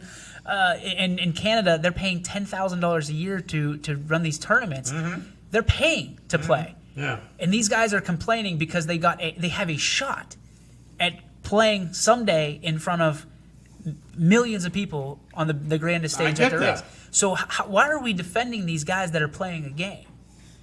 Because if you're not getting paid enough to make a living, then get a job. Do what you and I had to do. Yeah, but that's garbage that you would have to sit back and say, well, if you don't like it, leave. No. I mean, if a guy's not getting paid all that much money, and I'm not saying that he should be living in luxury in minor league baseball. The hell with that. No, hell no. But at least have this person and 3 other people who live in the same apartment, basically that amount, to not have all of their money taken out of them after their rent and barely have enough money for the clubhouse guy, and then after that their money's gone. That's no way to live. You still have other things that you have to do. You still have to pay your utilities. You still have to in the same token, do you feel bad for the person that's got to pay for their kid to play travel ball? They still have to pay for their utilities. That was their choice. And it is for the person that plays baseball. But it's the parent's choice for the kid. No, it is to an extent. If you can't afford it, I'm sorry. Well, then I have the same excuse for you. Yeah, but that's a luxury. Them playing baseball. That's not a luxury. That's a job. But then you don't have to take the job. Move to the next job. That's my thing. When you're a minor, if you move to the next job, then you're not going to be playing baseball. Then that's what you do. Okay, then you're not going to be seeing much of Major League Baseball anymore. You think? I know. No. Major Leagues will always be there. I know, because how many of those minor league kids do you think are going to be going to the major leagues if all of them are saying, F you, I'm not playing this because you're not paying me the money? And I'll tell you this, it'll still be that 7.5%. It'll still be that 7.5%. Because why? Because the guys, and you said it yourself, the guys that are going to go to the majors get paid up front. Of course. You're going to get paid, absolutely. And that's one of the reasons why people put up with this crap, because the delusional dream of them trying to get to the major leagues. Okay, wonderful. But at least give someone not a great, but a decent, above poverty level money. A lot of these guys are. I mean, you look at the short season. They hitch on with a host family, do they not? Some of them do. A lot of them don't. Well, some of them do. It depends on the city.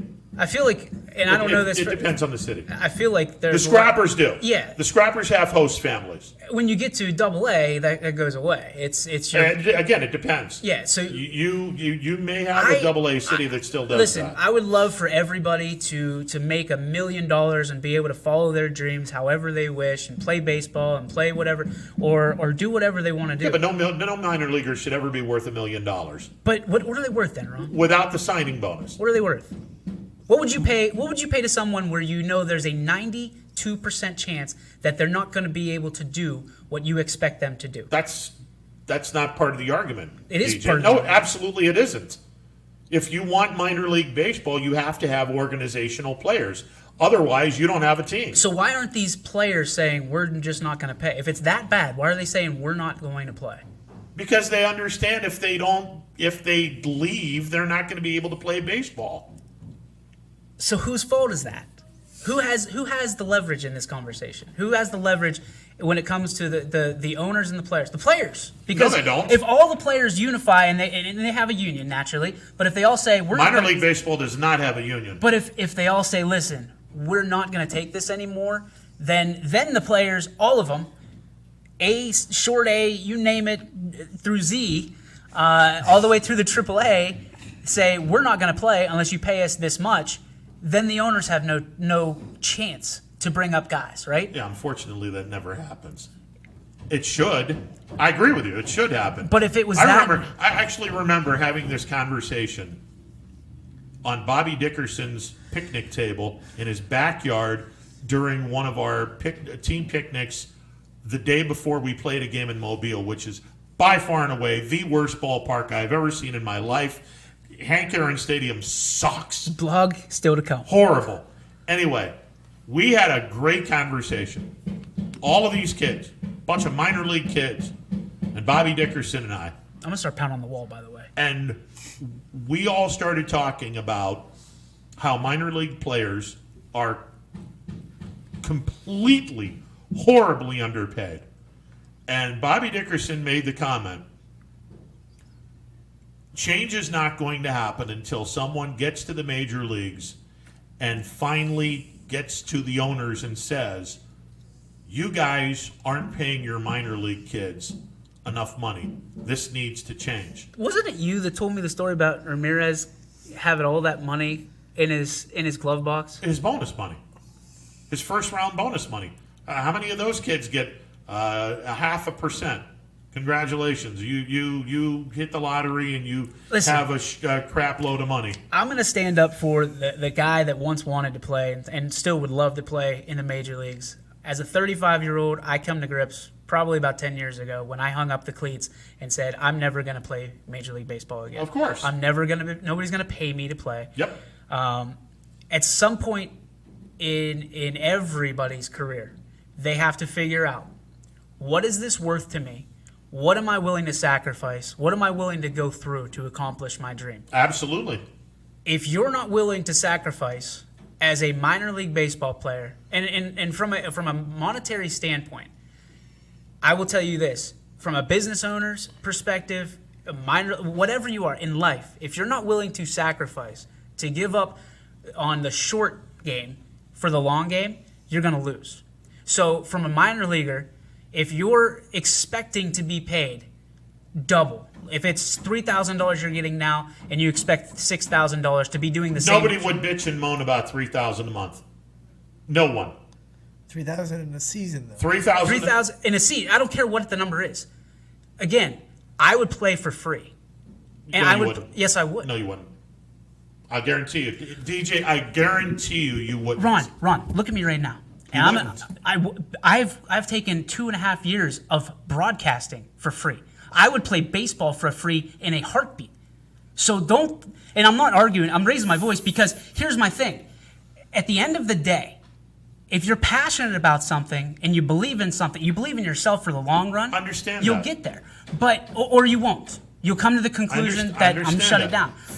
Go ahead. 50 games into the season or X amount of games into the season, when you realize you don't have rent to pay for the place that you're staying in because you want to play baseball, if you don't have a host family, which a lot of the times they don't, and you don't have money to pay for that, you don't have money to pay for any kind of food, any kind of groceries, and you have to rely on going to the stadium so you can eat before and after a game. Isn't that what broadcasters do? Well, no, not really. I mean, isn't that what you do? Well, I've no. heard stories from you about what you've done. On the road? Yeah. On the road. And when you go to Scene Park, and when you go to the Jacobs Field, or Progressive Field. Well, that stuff costs money too, though. But here's the thing, Ron. Like I get it. I feel for everybody that wants to be paid more for what they think they're worth. But at some point, you got to go out and earn it. If you're a 250 hitter and you're making $3,000 a year and you want to play in the major leagues, you either got to look yourself in the mirror and say, I should take a few more hacks in the cage, or you need to go out and start stocking shelves, because or whatever your other dream may be. Because at some point you're going to put either money above your dream or family or whatever comes to you in life. So these guys are no different than anybody else that are going to have to make concessions and figure out what's important to them. I get that. But you're basically saying they should get a raise for doing the exact same thing and not having to sacrifice any of it, correct? They're sacrificing a lot. What are they sacrificing? Are you kidding me? They're chasing their dream. They're also away from their family for 6 months out of the year.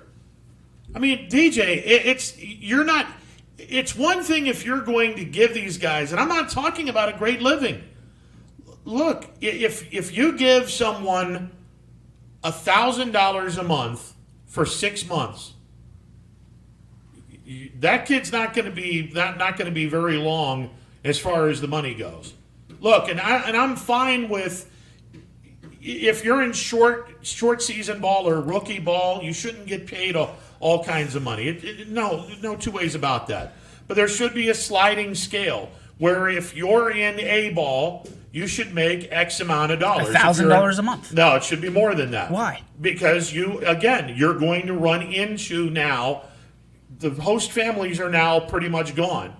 And you're going to have to run into getting your own place. You're not playing 12 months a year. No, you're playing 6 months a year. Okay, so you're getting $12,000. You're getting $2,000 a month to play for 6 months, and then you can go get a job for 6 months part time. If you go $2,000 a month for 6 months, you can live on that. You can live on that. I'm fine with that. $1,000 a month for 6 months at low A ball? No. Hell no. But they're getting $12,000. That's what they're getting. No, they're not. Minor league baseball players are not paid in the off season. They are only paid when they are playing. Here's something that people need to understand. When the season is over, you are not paid. I understand that. From minor league baseball, from the last game of the regular season, the last paycheck you get until April, when you are assigned and then you go play the first week or two, that's your first paycheck. You don't get paid in the off season. You don't get paid in spring training. And that's all well and good, Ron. But when you look at it and it says single A, $12,000 a season. Okay, then that's $2,000 a month. I've got no problems with that. That's what I'm saying. I got no problems with that. But now I do, because what your argument was these guys don't get paid in the offseason. Well, they're getting double the pay now then, essentially, if you're going to break it down to $1,000 a month. What was it in 2020 that these guys were going to get? 2020 was...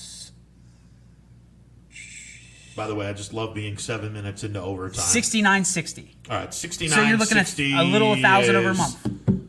6 months: April, May, June, July, August, a little bit of September, 5.5 months, about a little over 1,000. Yeah. All right, and now you're going to go to 12,000. Yep. So now you're going to go to 2,000 a month. Yep. So I got no problems with that. Of course, because they're not doing anything different, and that's from the owner's standpoint, like. They're sacrificing. The owner's going to say, okay, we're going to basically double your pay. You're not doubling anything. $6,900 to $12,000 is basically double the price. All right, it's close to it. Okay. Yeah. So when you look at it, I better get double the results. We talked about value. What's the value prophecy going to go up for the minor league player? So you're going to have to get a little bit stronger of a minor league player. Wouldn't you agree?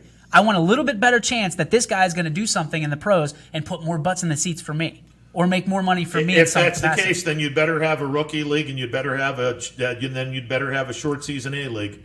But the money has to go somewhere. Like, you can't just say, hey, the owner's going to put more money in and not get more money, or at least the same amount of money out. So if you're going to pay the players more, you have to cut the amount of players that you pay.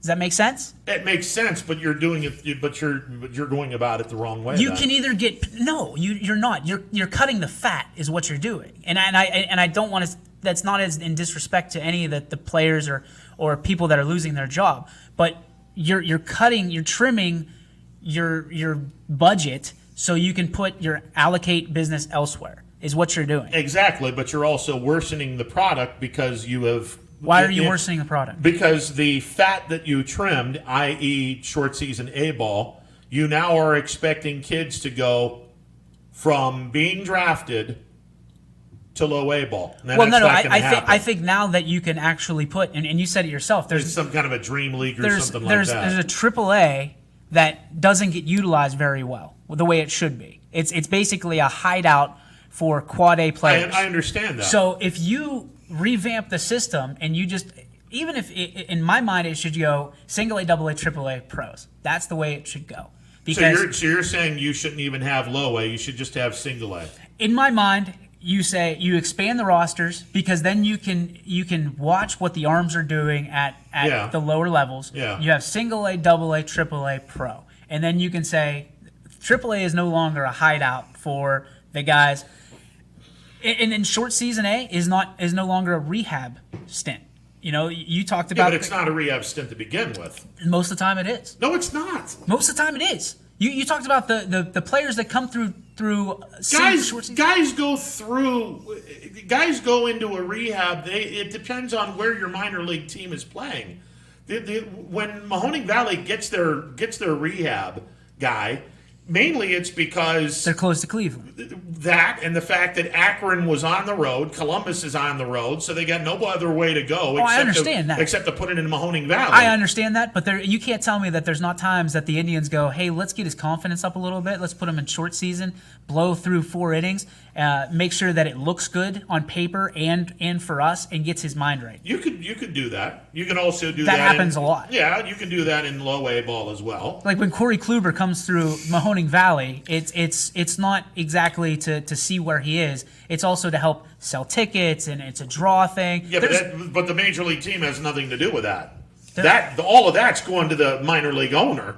Correct. But what I'm saying is there's handshakes everywhere. Of right? course there is. So what I'm trying to get at is if you just put it back to the very raw data of, okay, it's single A, double A, triple A. Yeah. This is where you need to be. This is where you need to be. This is where you need to be.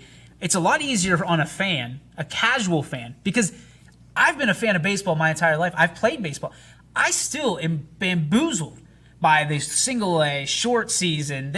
You're in triple A, you're in double A, you're in single A. If you were in minor league baseball in any way, shape, or form, you would know there is a profound difference between low A and high A. And there shouldn't be. There should be. There shouldn't be. Okay. I don't think there should be. You're a single A ball player, you're not. Okay.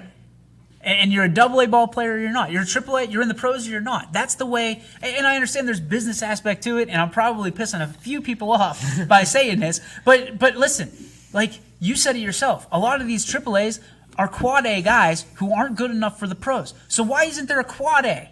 That's my biggest beef. Because they don't need one. But they need short season. They need all these ones for the lower ranks, the guys that really probably have no chance of making the professional league. They do have a chance, DJ.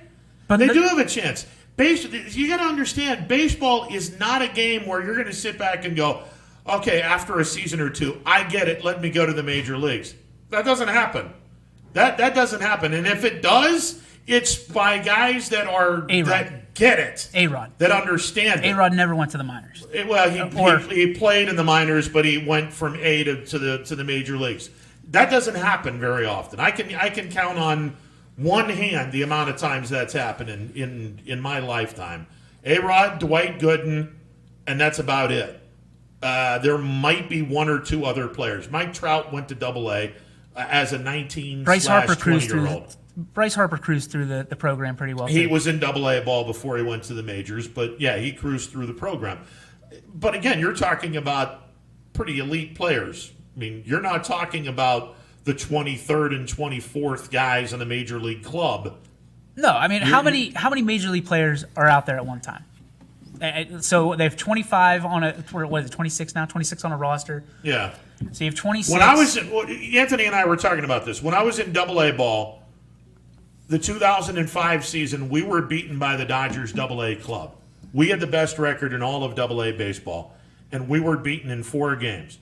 On our team, Ryan Terrio, who wound up having a pretty decent career in Major League Baseball, 2 World Series titles. Casey McGee, pretty nice career, one big season in Milwaukee where he drove in over 100. Matt Merton, who had a nice, more Japanese Major League than he did the Major Leagues, but he played in both. And I want to say Reniel Pinto was cup of coffee in Major League Baseball. A couple of other players that cup of coffee, nothing else.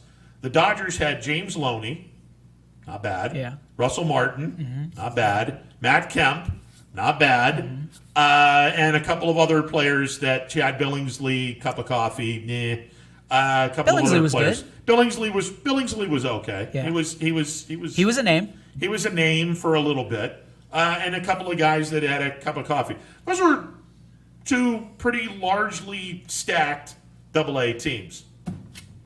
I'm with you. I mean, that's 25% of your kids. But you have 780 people. So I did 26 times 30, right? Yeah. 30 teams in the major leagues. Yeah. So you got a staff of 26. Somewhere around So there, you yeah. have to be one of the best 780 players in the world to be a Major League Baseball player, right? Well, here in Central America and wherever. Well, I mean, there's folks in Japan that probably could be in the majors, but they're in the Japanese league for whatever reason. I like to think that we have the best league in the entire. I agree with that. So, I agree with that. You have got to be one of the most elite of the elite. 780 players are in the major leagues at any given time. So when you break down the 6 tiers of what an owner should do, you have, let's say you have 35 is, let's say, just for sake of argument, it's the average, times 6 times 30 is 6,300. So your chances are not great. No. And they're already not great to get into minor league baseball in the first place. Yeah, you really have to be good to get into minor Right. league baseball. So when you look at it, It's 12%. yeah, you got a 12% chance when you're in minor league baseball to get there. And then those chances go down, obviously, because you have the Josh Bells, the Bryce Harpers of the world who are going to get a shot at Major Yes. League Baseball. Yes. Or you would think. When you look at that and you're competing, if you're a real competitor, a true competitor, if you're putting your all into this, the money is the last thing you think of. Do I respect the fact that, yes, you have to pay bills? Everybody does. There's ways to do it, right? I understand that players, Joe DiMaggio was not a full-time baseball player. He had a Well, none of the secondary minor job. leaguers are full-time baseball players. Right. They have a job in the they minor. have They have a job afterwards. And they have a job afterward. Yeah. So when we say that they're only getting $1,000 a month, they're getting $1,000 a month from baseball. They're also making money on the side, whether that be Walmart, whether Not that during be, the season. Some do. No, they don't. You don't know that. DJ, You're telling me out of DJ, everybody. Nobody makes money outside of baseball during baseball season because Not there one? is not one major league team that would ever allow their players to do anything but play baseball during baseball season. Not one. Not one. Not one. So you're telling me that there's no autograph signings. There's no. You're not charging money for them. Why not? Not in the minor league stadium. You're not. Not at a minor league stadium.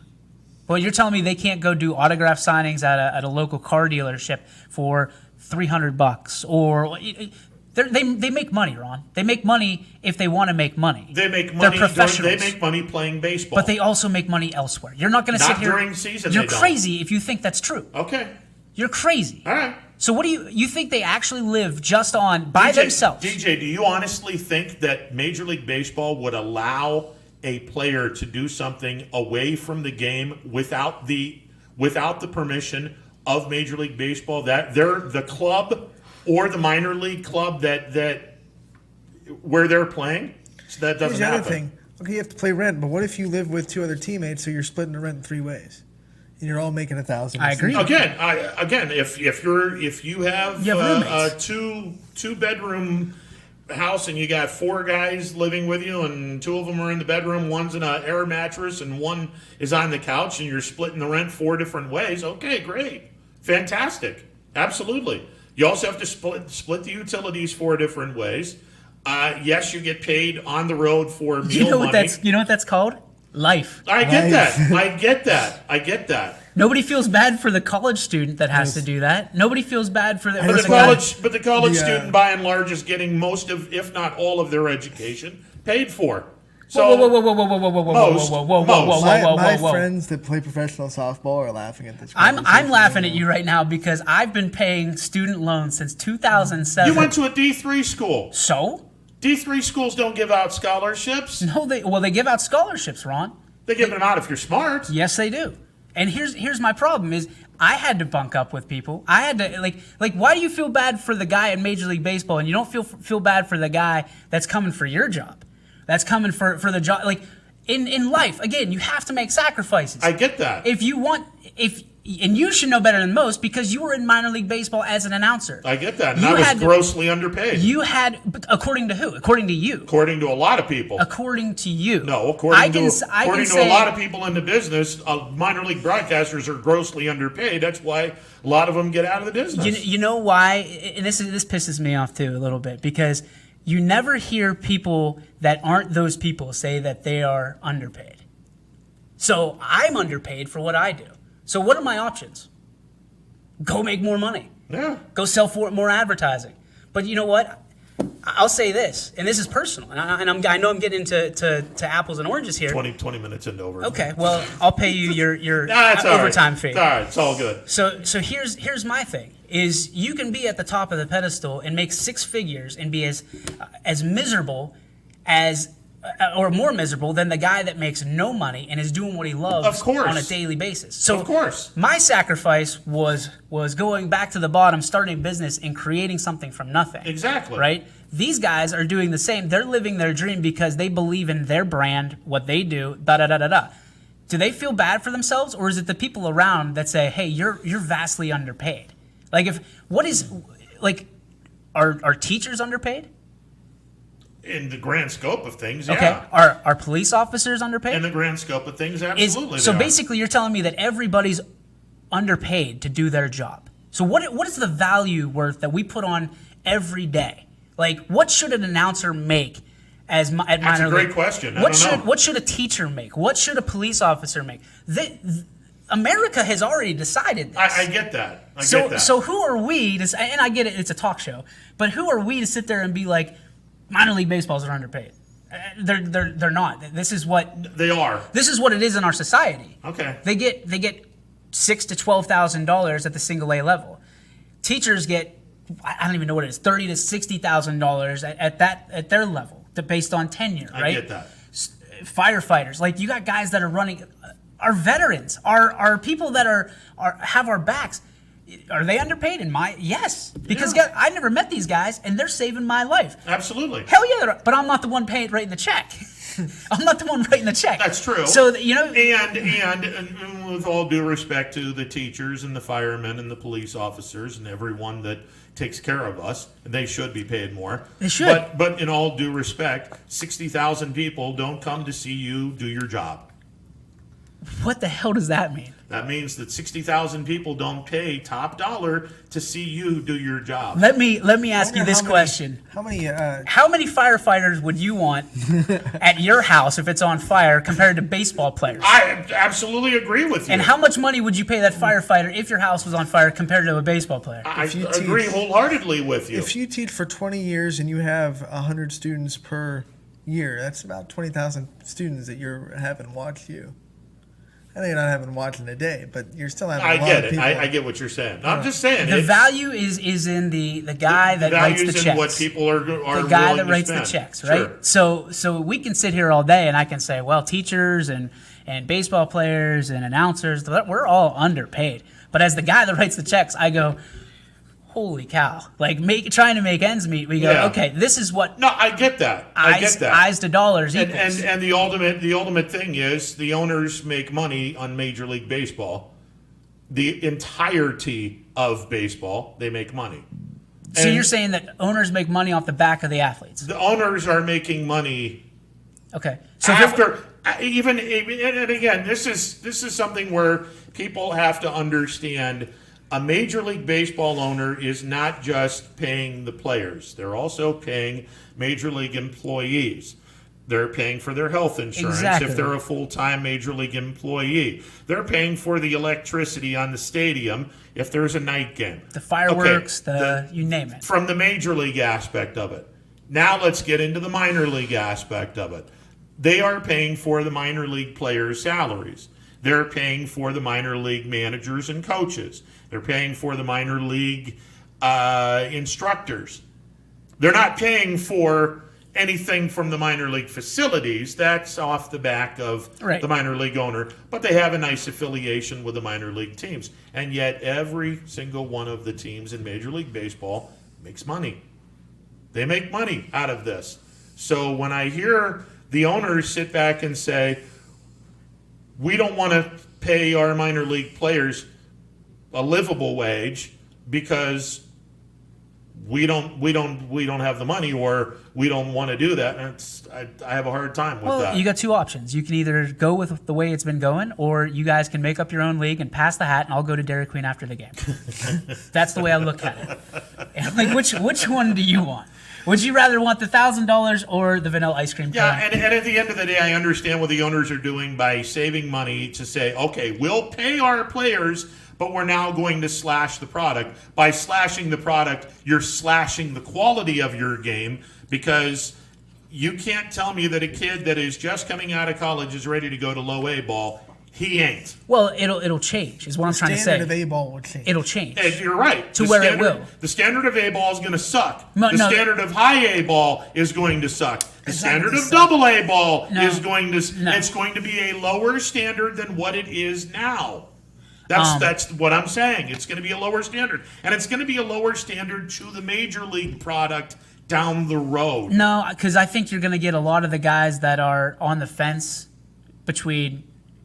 in their own mind, from going like quitting baseball and going and doing whatever, moving on in their life. You're going to get a lot more of those guys that say, I get that, but you still have to have enough organizational players, and these are guys that are not prospects, but are there because either a farm director loves him because he's a positive influence in the clubhouse, or he's a stand-up person who's going to be able to give the young kids. I believe you said before that there is a watered-down version of baseball out there. And I think by trimming that, you're going to get that watered down effect to go away a little bit, and everything's going to get a little tighter. There's going to be a lot more medium rare than overcooked, so to speak, of steaks on the grill. So I think that the level will actually go up because there's going to be less bodies out there. So, I get that. Less bodies, but you're also going to have a higher jump from college to low A ball. And I think that, but it's AAA, AA, and single A will have to change a little bit. The overall major league will still be fine, because if you're a major leaguer, you're a major leaguer. That's just how. Yeah, absolutely. So you unless said you're bouncing around between major league and AAA, and you said yourself that the hideouts are AAA. So there's going to be a lot less hiding out at AAA level, and it's going to be a lot of, okay, you can't cut it, so we're done with you. Like, you're not going to have a career minor leaguer anymore. You have to have organizational players to fill out your roster. You will have players to fill out your roster. The rosters will. I can assume if I were in charge, I'll put it this way: if I were in charge, the rosters would all go to 35 and 25 or 26. The way it represents the same way of the major league roster. So that way, if you move one up, you can move. It goes right up the line, right up the chute. Well, that's how it's done right now. But with different roster slots, something's got to give somewhere. You know what I mean? Like if you move one guy up and then there's 20, 26, 25, 20, 35, 35, like that there's bad stuff. There's talent that doesn't really need to be there. You know what I mean? But if you have everybody's uniform across the board and there's only 3 levels, single A, double A, triple A, you're not going to get that. Oh, you're going to have low A and high A separated. Which is crazy to me. No, it's not, because there's a big difference between the talent level in low A and high A. It just sounds like a moneymaker. You know what I mean? There's a big difference on the field between low A and high A. And what's the difference? And the biggest difference between high A and double A, that's the biggest jump, is high A to double A. That's short season to low A is a huge jump. Low A to high A is a pretty good jump. Low A is what? Low A is like... Low A is the Lake Erie Captains. Okay. The low A teams... throwing 28 minutes into overtime. I love doing this, by the way, guys. We could talk about this till friggin' 6 o'clock at night because I absolutely love the aspect of minor league baseball. Low A ball is the South Atlantic League and the Midwest League. Okay. Those are the 2 leagues in low A So around ball. here, it's Lake Erie Captains. Around here, it's Lake Erie Captains. West Virginia did the have Bears. a team. Black Bears, right? Well, no, they're in the New York Pen. The other team in Charleston was a South Atlantic League team. Okay. High A teams are the California League, the Florida State League, and the Carolina League. Okay. There is a big difference between low A and high A. So let me ask you this. If you were a business owner and there was a low A and a high A and you had to cut one, which one would you cut? I wouldn't cut it. No, I didn't ask you that question. You have to cut one. Low A or high A, and why? I'd cut low A because, again, if you're going to... The chances are low of them going all the way. If you're going to have a product where you, on paper, want the most bang for your buck, which, by the way, let me preface this. Hedge your bets. On an average minor league team, no matter where you are, on an average minor league team, you're getting no more than 5 major leaguers on your team. How many do you think come out of the low A system? Again, it depends on how many if prospects. You were to guess. It depends on how many of the top prospects of the game come in. If the average minor leaguer has a 12% chance of making it to the major leagues, what would you give a low A ball player? Again, it depends on where he was drafted. Do you know where I'm going with this conversation? What kind of a level prospect he is, which, by the way, the whole prospect thing is BS. I've told Anthony this.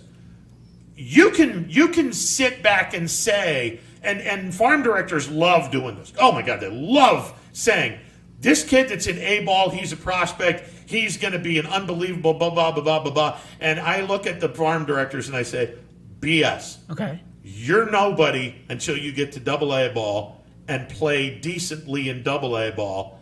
And then I'm going to sit back and say, okay, now we're talking. But again, you have opportunities like Alex Rodriguez. You do. Who completely against the grain, right? Completely against the grain. It doesn't happen often. So whoever that farm director is, does he get a raise because he saw Alex Rodriguez and took him from whatever A-ball he was at all the way to the pros? Actually, the scout's probably going to wind up getting a little more bang for his buck because he signed. Sure. Because he signed a guy, which, the farm director's going to look good because, the farm director's going to sit back and go, hey, under my watch, all these kids jumped in our organization, went to the major leagues, and have had a really, really nice career.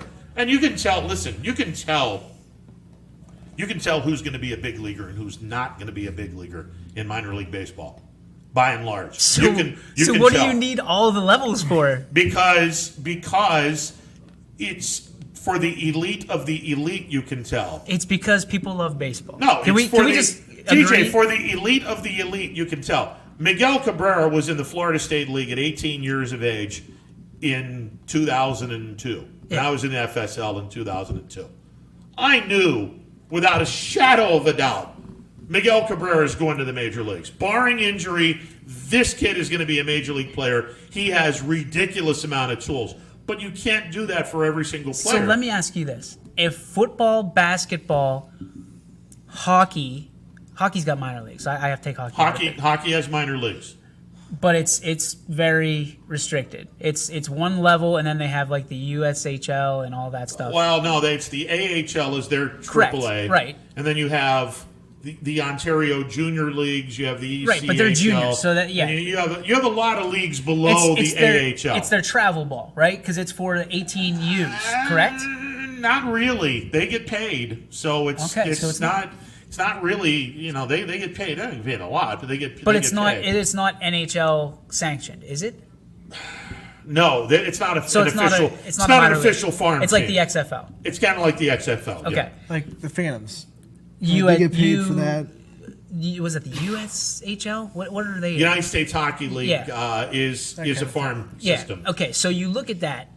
How are and again, let's take hockey out of it. Basketball, football. How do they do it without having minor leagues? And this is going to piss a lot of people off when I say this. Okay. Because there's not nearly the skill in baseball as it is in the other two sports in terms of the amount of things that you have to perfect or come damn near close to perfecting to be in Major League Baseball, rather than, in basketball, you have the D League or the G League or whatever it is now. Okay, if you're a solid player coming out of college and somebody drafts you and they take a shot at you, you pretty much know what you're getting in basketball. You pretty much know what you're getting in terms of the kids that are playing basketball, high school, going on to college.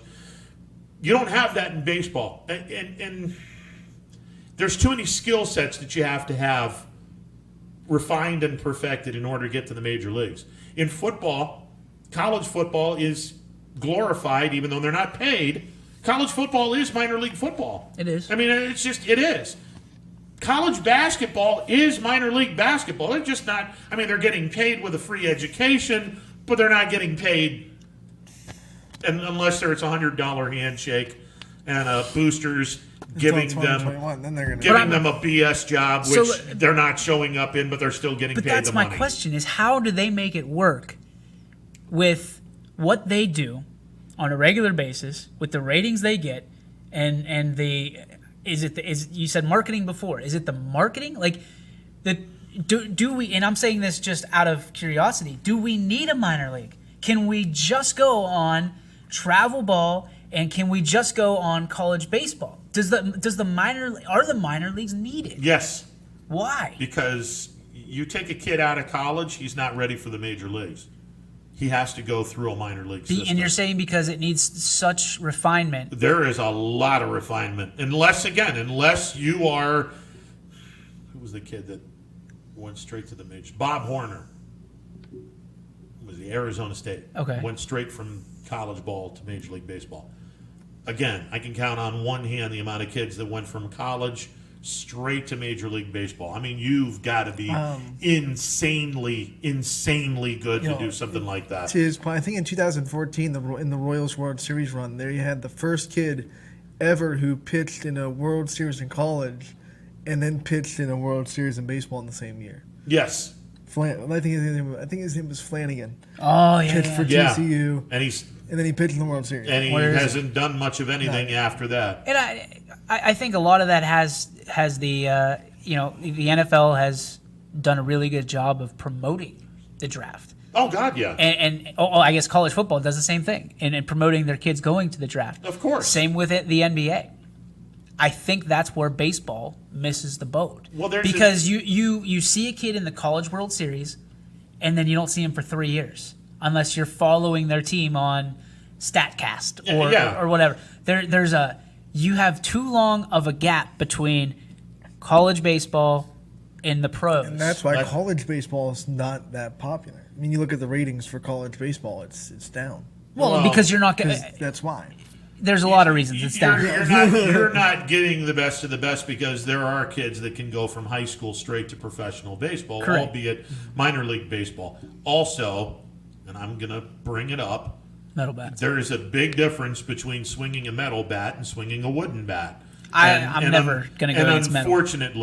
Unfortunately, I've seen a lot of kids that were incredible in college ball swinging a metal bat that never got traction when they got to the minor leagues, and they, for whatever reason, flamed out. Was it because of swinging a wooden bat? I don't know. But they weren't able to cut the mustard in the minor leagues. I mean, the Pirates have been the bottom dweller of that. I mean, they draft guys from College World Series all the time. Yeah. And they never Pat Meters, and they never make it. And as a Pirate fan, you should be pissed at this fact. Bob Nutting pockets all kinds of money every single year. Yep. Because of the disparity between the haves, the major teams that don't have a salary cap. Major League Baseball doesn't. The haves pay the have-nots a certain amount of money, and Nutting pockets that money and says, "Well, I use this money to promote our minor league system." What minor league system? Other than Josh Bell, kindly give me one player that has made a significant difference, not named Andrew McCutchen, on a Pirates team in the last 10 years. I can't think of any. Sterling Marte? Yeah, there was a Sterling Marte. He was out of, I mean, he wasn't exactly, I mean, he was in the system, but he was out of the international. And by the way, deepest sympathies to Sterling Marte, who lost his wife of a heart attack, of all things. That's crazy. A couple of weeks ago, and she was in her late 20s. That's just absurd. Nuts. I would say that Garrett Cole did a pretty good job. Garrett Cole was okay. Um, He's not the pitcher that he was in Houston. He was nowhere near that kind of pitcher. They made a trade and got Brian Reynolds, which I think he's going to be a hell of a hitter. Brian Reynolds will be a fine hitter, but he didn't get through the system. Frazier is going to be a great player. I also think Cole Tucker is going to be good. We'll see. Polanco has had his moments. But he hasn't been. Neil Walker was good. Neil Walker was okay. It was fine. They haven't had. Josh Harrison. They haven't had that impact player of, for as much money as they've put into the minor league system, they didn't get a lot of bang for their buck. Did Edison Volquez go through Did he start with the Pirates? No. Okay. No. Because I know we went from the Pirates to the Royals. I mean, if you're spending that much money in your minor league system, you should have a top 10 system every year. You're talking about the elite of the elite, and the Pirates are always either just good enough to not get those elite players, or they let them pass them by all the time. Well, their drafts have been really piss poor that have set them up in a really bad situation. Agreed. But you have the opportunity to draft great players. Right. Look, so it's not. This is an organization that passed on. Who was the catcher from the Baltimore Orioles who was really good. They passed on Matt Wieters to take Daniel Moskos. Yes. Now Daniel Moskos is a good kid. Yes. I broadcast his games in Altoona. He's a good kid. He wasn't gonna be the savior of the franchise. And neither was Matt Wieters. No, but Matt Wieters had a productive major league career. It was okay. It wasn't what they made it out to be. No. And that's the thing. They make Matt Wieters out like he's Tom Brady. He's a catcher. And as a catcher, I can say that. A catcher is never going to be the cornerstone of your franchise. No, but if nowadays. you have a nice catcher, it would be right. It would be nice you to can have. you can go in free agency and get a nice catcher, as we've done with not even Russell Yachty Martin. Not even Molina is like the cornerstone of the Cardinals franchise. Yeah, but Molina's pretty damn solid. Maybe one of the best catchers in recent memory. Yeah, absolutely. And I would love By the way, there's another kid that when I saw him in Double-A ball doing what he did, throwing out base runners, throwing behind the guy, I'm like, oh, jeez. That's what I'm saying. Just Ron. please go to the major leagues already. That's Be what done with it. And the Pirates are the best at keeping their guys underpaid until they are useful to them, until they are under club control. And that's what's so frustrating for me. And that's your argument. But they also are keeping those kids because they're not ready, by and large. False. Garrett Cole could have come up a lot faster than he did. Garrett Cole was not that good in Pittsburgh. I'm sorry, he wasn't.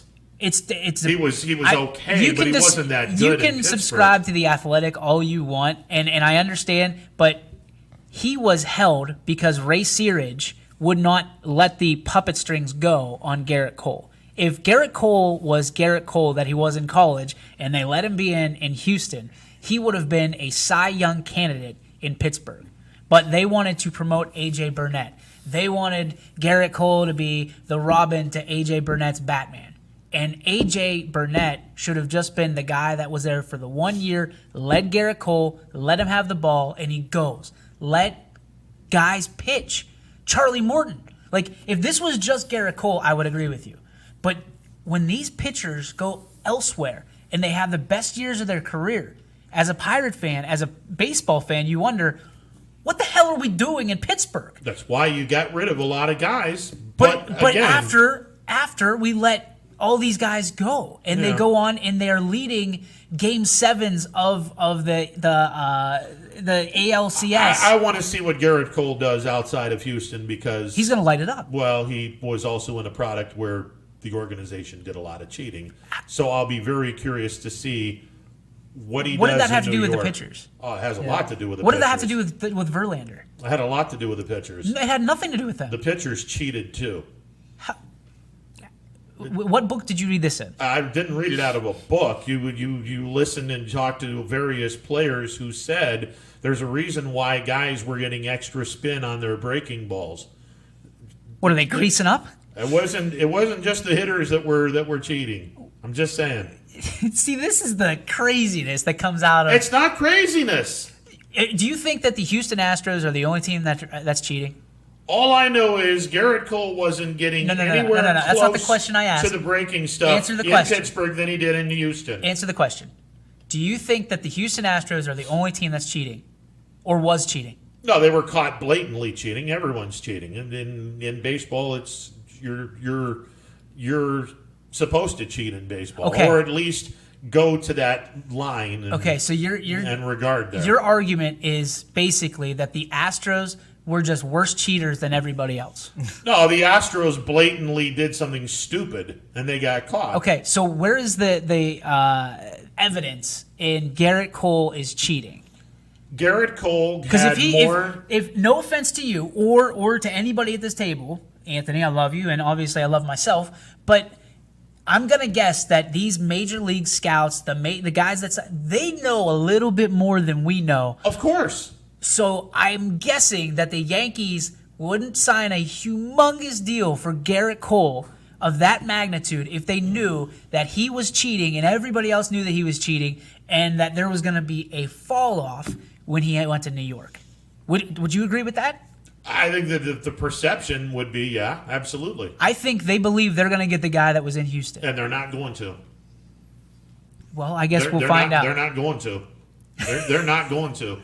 I said, look, there is a reason why he had more rotation on a spin in Houston than he did in Pittsburgh. Because he didn't have an asshat pitching coach. That asshat pitching coach did an awful lot of good things in Pittsburgh. I'm sorry. What, we took guys off the scrap heap that didn't have film on them and figured it out? Like A.J. Burnett?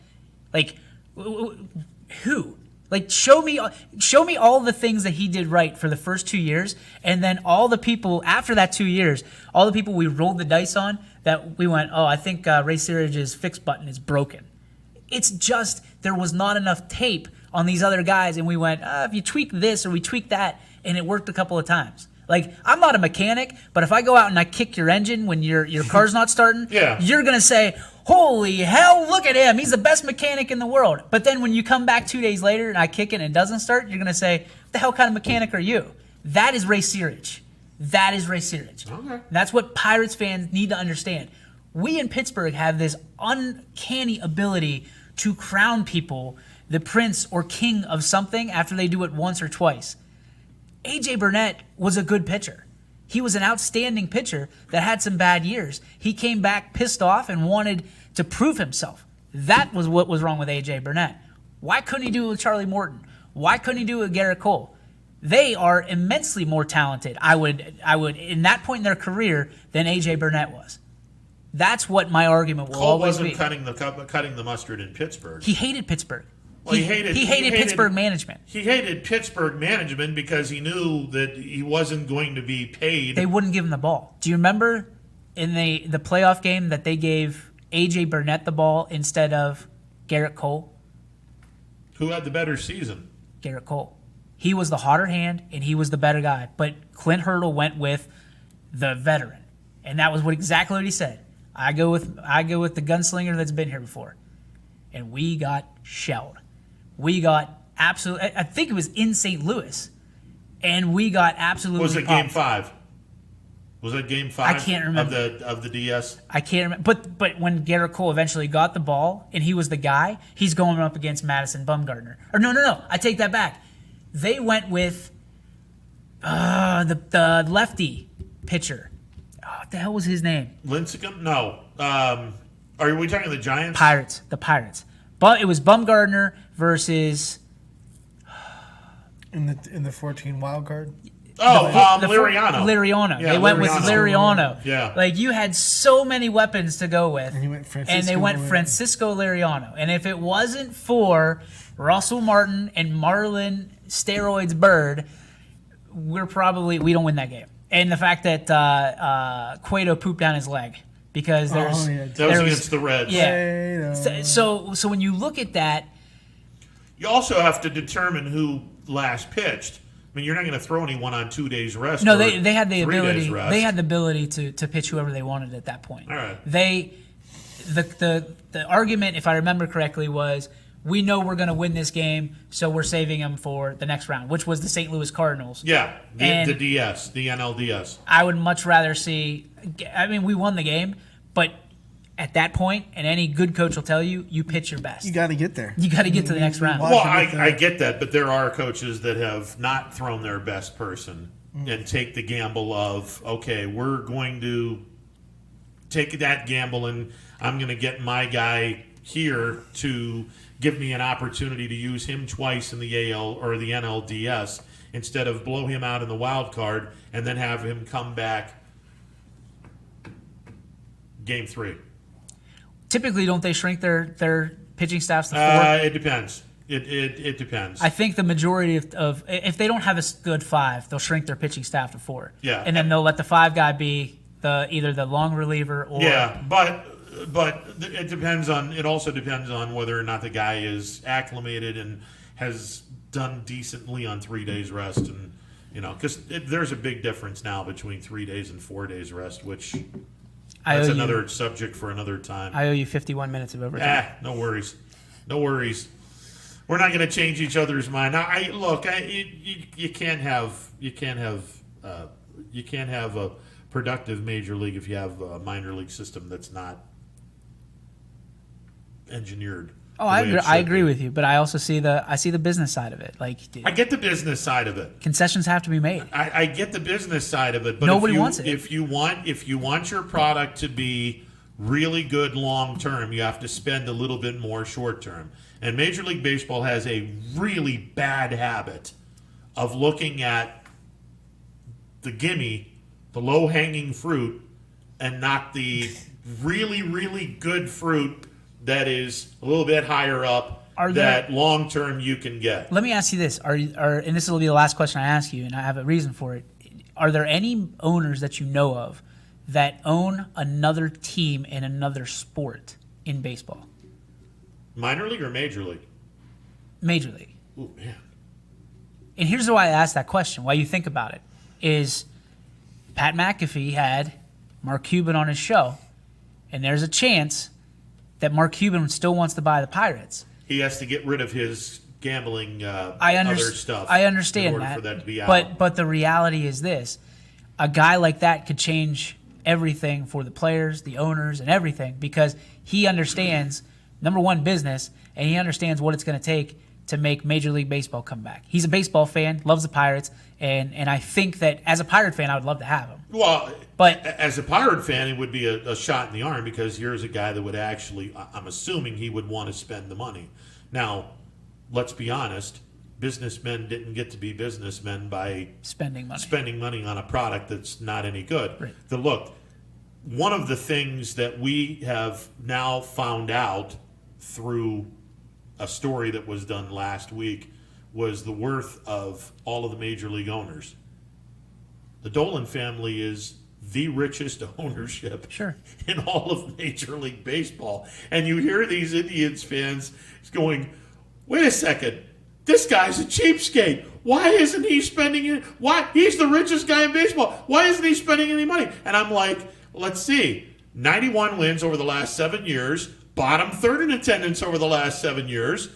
This guy's rich for a reason. Well, he understands I'm not going to put something into a losing product. Well, here's the other thing: is the majority of those people are people that go and I'm one of these people too. Now that my wife is super frugal, which I love her very much. She saves as much money as she can, but you'll love her when you're in your 60s even more. I love her every day a little more. There you go. There you go. But I will tell you this: is she explained something to me one time? Is a lot of these people that complain about not spending money are the people that go buy Great Value instead of the brand name. Yeah, exactly. So they want. It's good to spend everybody else's money. Yeah. Right, yeah. but these people that are yelling at the Dolans, yelling at the Nuttings, are the same people that are buying Great Value crackers over Ritz. So that's a big mistake, by the way. Listen, I love Great Value. Their cookies are phenomenal. They taste just like the Girl Scout cookies, which we still buy from to support the Girl Scouts. There you go. But in the off season, it's Great Value. But I would say this: just make sure that if you or anybody else out there watching, you're willing to point the finger. That when these questions are raised to you, are you buying Ritz? Are you buying Great Value? Absolutely. You better be buying Ritz. Yeah, absolutely. I have flat out said I do not change on. I love when he does math. At least four different. First of all, peanut butter. I don't do anything except Jif peanut butter. Right. That's just. I agree with that. Although we tried it the one time and it's pretty doggone good. What? The peanut butter. They've changed it a long way since the generic which one? days. It's Walmart. Really? Yep. It's very, very good. I'll do that when I make peanut butter cookies. Yep. It's very, very good. Because Jif is for peanut butter sandwiches, peanut butter on my celery, peanut butter on my pretzels. I love that he's a celery guy. But peanut butter celery. But I am not going to put peanut butter cookies with Jif. I'll do it with some other brand. No, you don't. No, it's a waste. That's a waste at that point. Hershey's chocolate syrup. If you're going to put it on ice cream, I have to have Hershey's chocolate syrup. Anything else is garbage. I just go to Lisbon Dairy Queen. Plug. Well, yeah, Lisbon Dairy Queen, obviously. They peanut butter parfaits, perfection.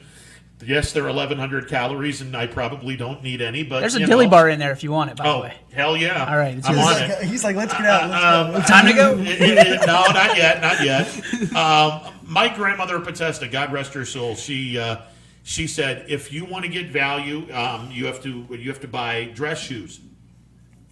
Don't skimp on dress shoes. Mm-hmm. She said, if you're going to get dress shoes, make sure you're not skimping on that. You got to get high level dress shoes. They last longer. If your heels or whatever, you can always get those replaced. You don't have to replace the leather. Make sure you polish your shoes or whatever. You can wear those things forever and a day. Yep. She's right. I got a pair of Bostonians that are like the last time they're old. I mean, they're old, but I still wear them. So that's definitely into play. Don't skimp on the Raisin Bran either. The cereal? Oh yeah, you can't. Don't give me that generic garbage. Our cereal's back, by the way.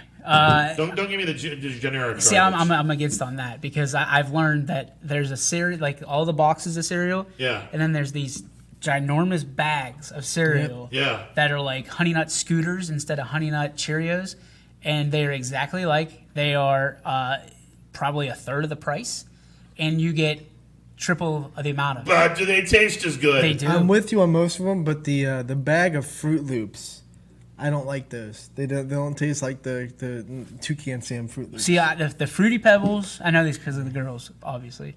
The Fruity Pebbles. Obviously. Yeah, obviously. The Fruity Pebbles are good. Because we haven't seen it late at night, DJ putting in the Fruity Pebbles and feeding his pile with Fruity Pebbles. Yeah, right. DJ's got like the mixing bowl full of cereal. Oh, at yeah. 3 a.m. Yeah, there you go.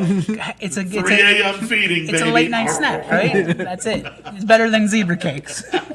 So I'm a guy, from our standpoint, like, do I want? I don't care, like, because I'm always a guy that when you rip off the brand name, it just better be as good. There better be as much value or what I want. Yeah. At the end. Yeah. And honestly, when you look at YSN, it reflects it. Absolutely. So that's how I do my everyday. That's how we do our business.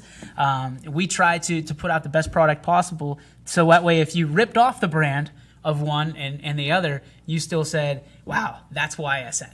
That's where it's at. So there you go. But yeah, I'm a little bit old on the people that are calling out owners and they're the ones that are, well, I can save 38 cents if I do. Like, come on, man. Like, if you're gonna call out rich people, you better be able to back it up. Besides which, if it's 38 cents, I love the people that go 20 minutes out of their way to get gasoline that's 5 cents cheaper a gallon. Okay, but the Pennsylvanians coming in. Wait a second. Yeah. 5 cents a gallon. You're figuring on putting 15 gallons in your car. You're even. You just saved 75 cents. You're driving 15 minutes out of your way. I got news for you. You just spent more money because you went 15 minutes out of your way. And not only that, but you put it on your tires, you put it on your engine, you put it on your oil. Thank you. Everything. Thank you. I'm with you 100%. But I will, as a parting shot, do not do anything but Jell-O. Regular Jell-O. I don't like brand Jell-O. name Jell-O. I don't like Jell-O. If you do like gelatin, nope. Well, don't do it. Mine is ho-hos. The Jell-O pudding cups. Well, the Jell-O pudding. Yeah. No, I mean it's just Jell-O, but they put it in a pudding cup so you can just eat it. Oh, okay. No, I was talking about Jell-O pudding. Yeah, I like that. I like to make your own instant pudding. Is what I like. Well, the Jell-O pudding in the little containers is not bad. That's not bad. But the Hostess stuff, like their donuts and their cupcakes and their, and their ho-hos. Yeah. No, I haven't found it. Dolly Madison is not ho-hos. I'm sorry. I love how our conversations always take this hard left turn. Yeah, zingers are not ho-hos, and that's what I'm saying. It's usually a left turn towards food. Yeah, always. It is. That's a damn shame. Always. Imagine the three of us talking about food. One of these days, we won't start talking about food, and maybe we'll have sports to talk about. Yeah, there you go. Pretty soon. Yeah. Next Sunday we will. Tomorrow we'll have it on YSN. So there you go. Astro Falcons and some other team that is trying to be the Astro Falcons. Wow. Well, there's only one Astro Falcons. Go get them, Pletch. There you go. All right, we're out of here. Have a great weekend. 1 hour extra as we had some fun with this. Have a great weekend, everyone. We will talk on Monday. Running Point, noon to 3 on ysnlive.com.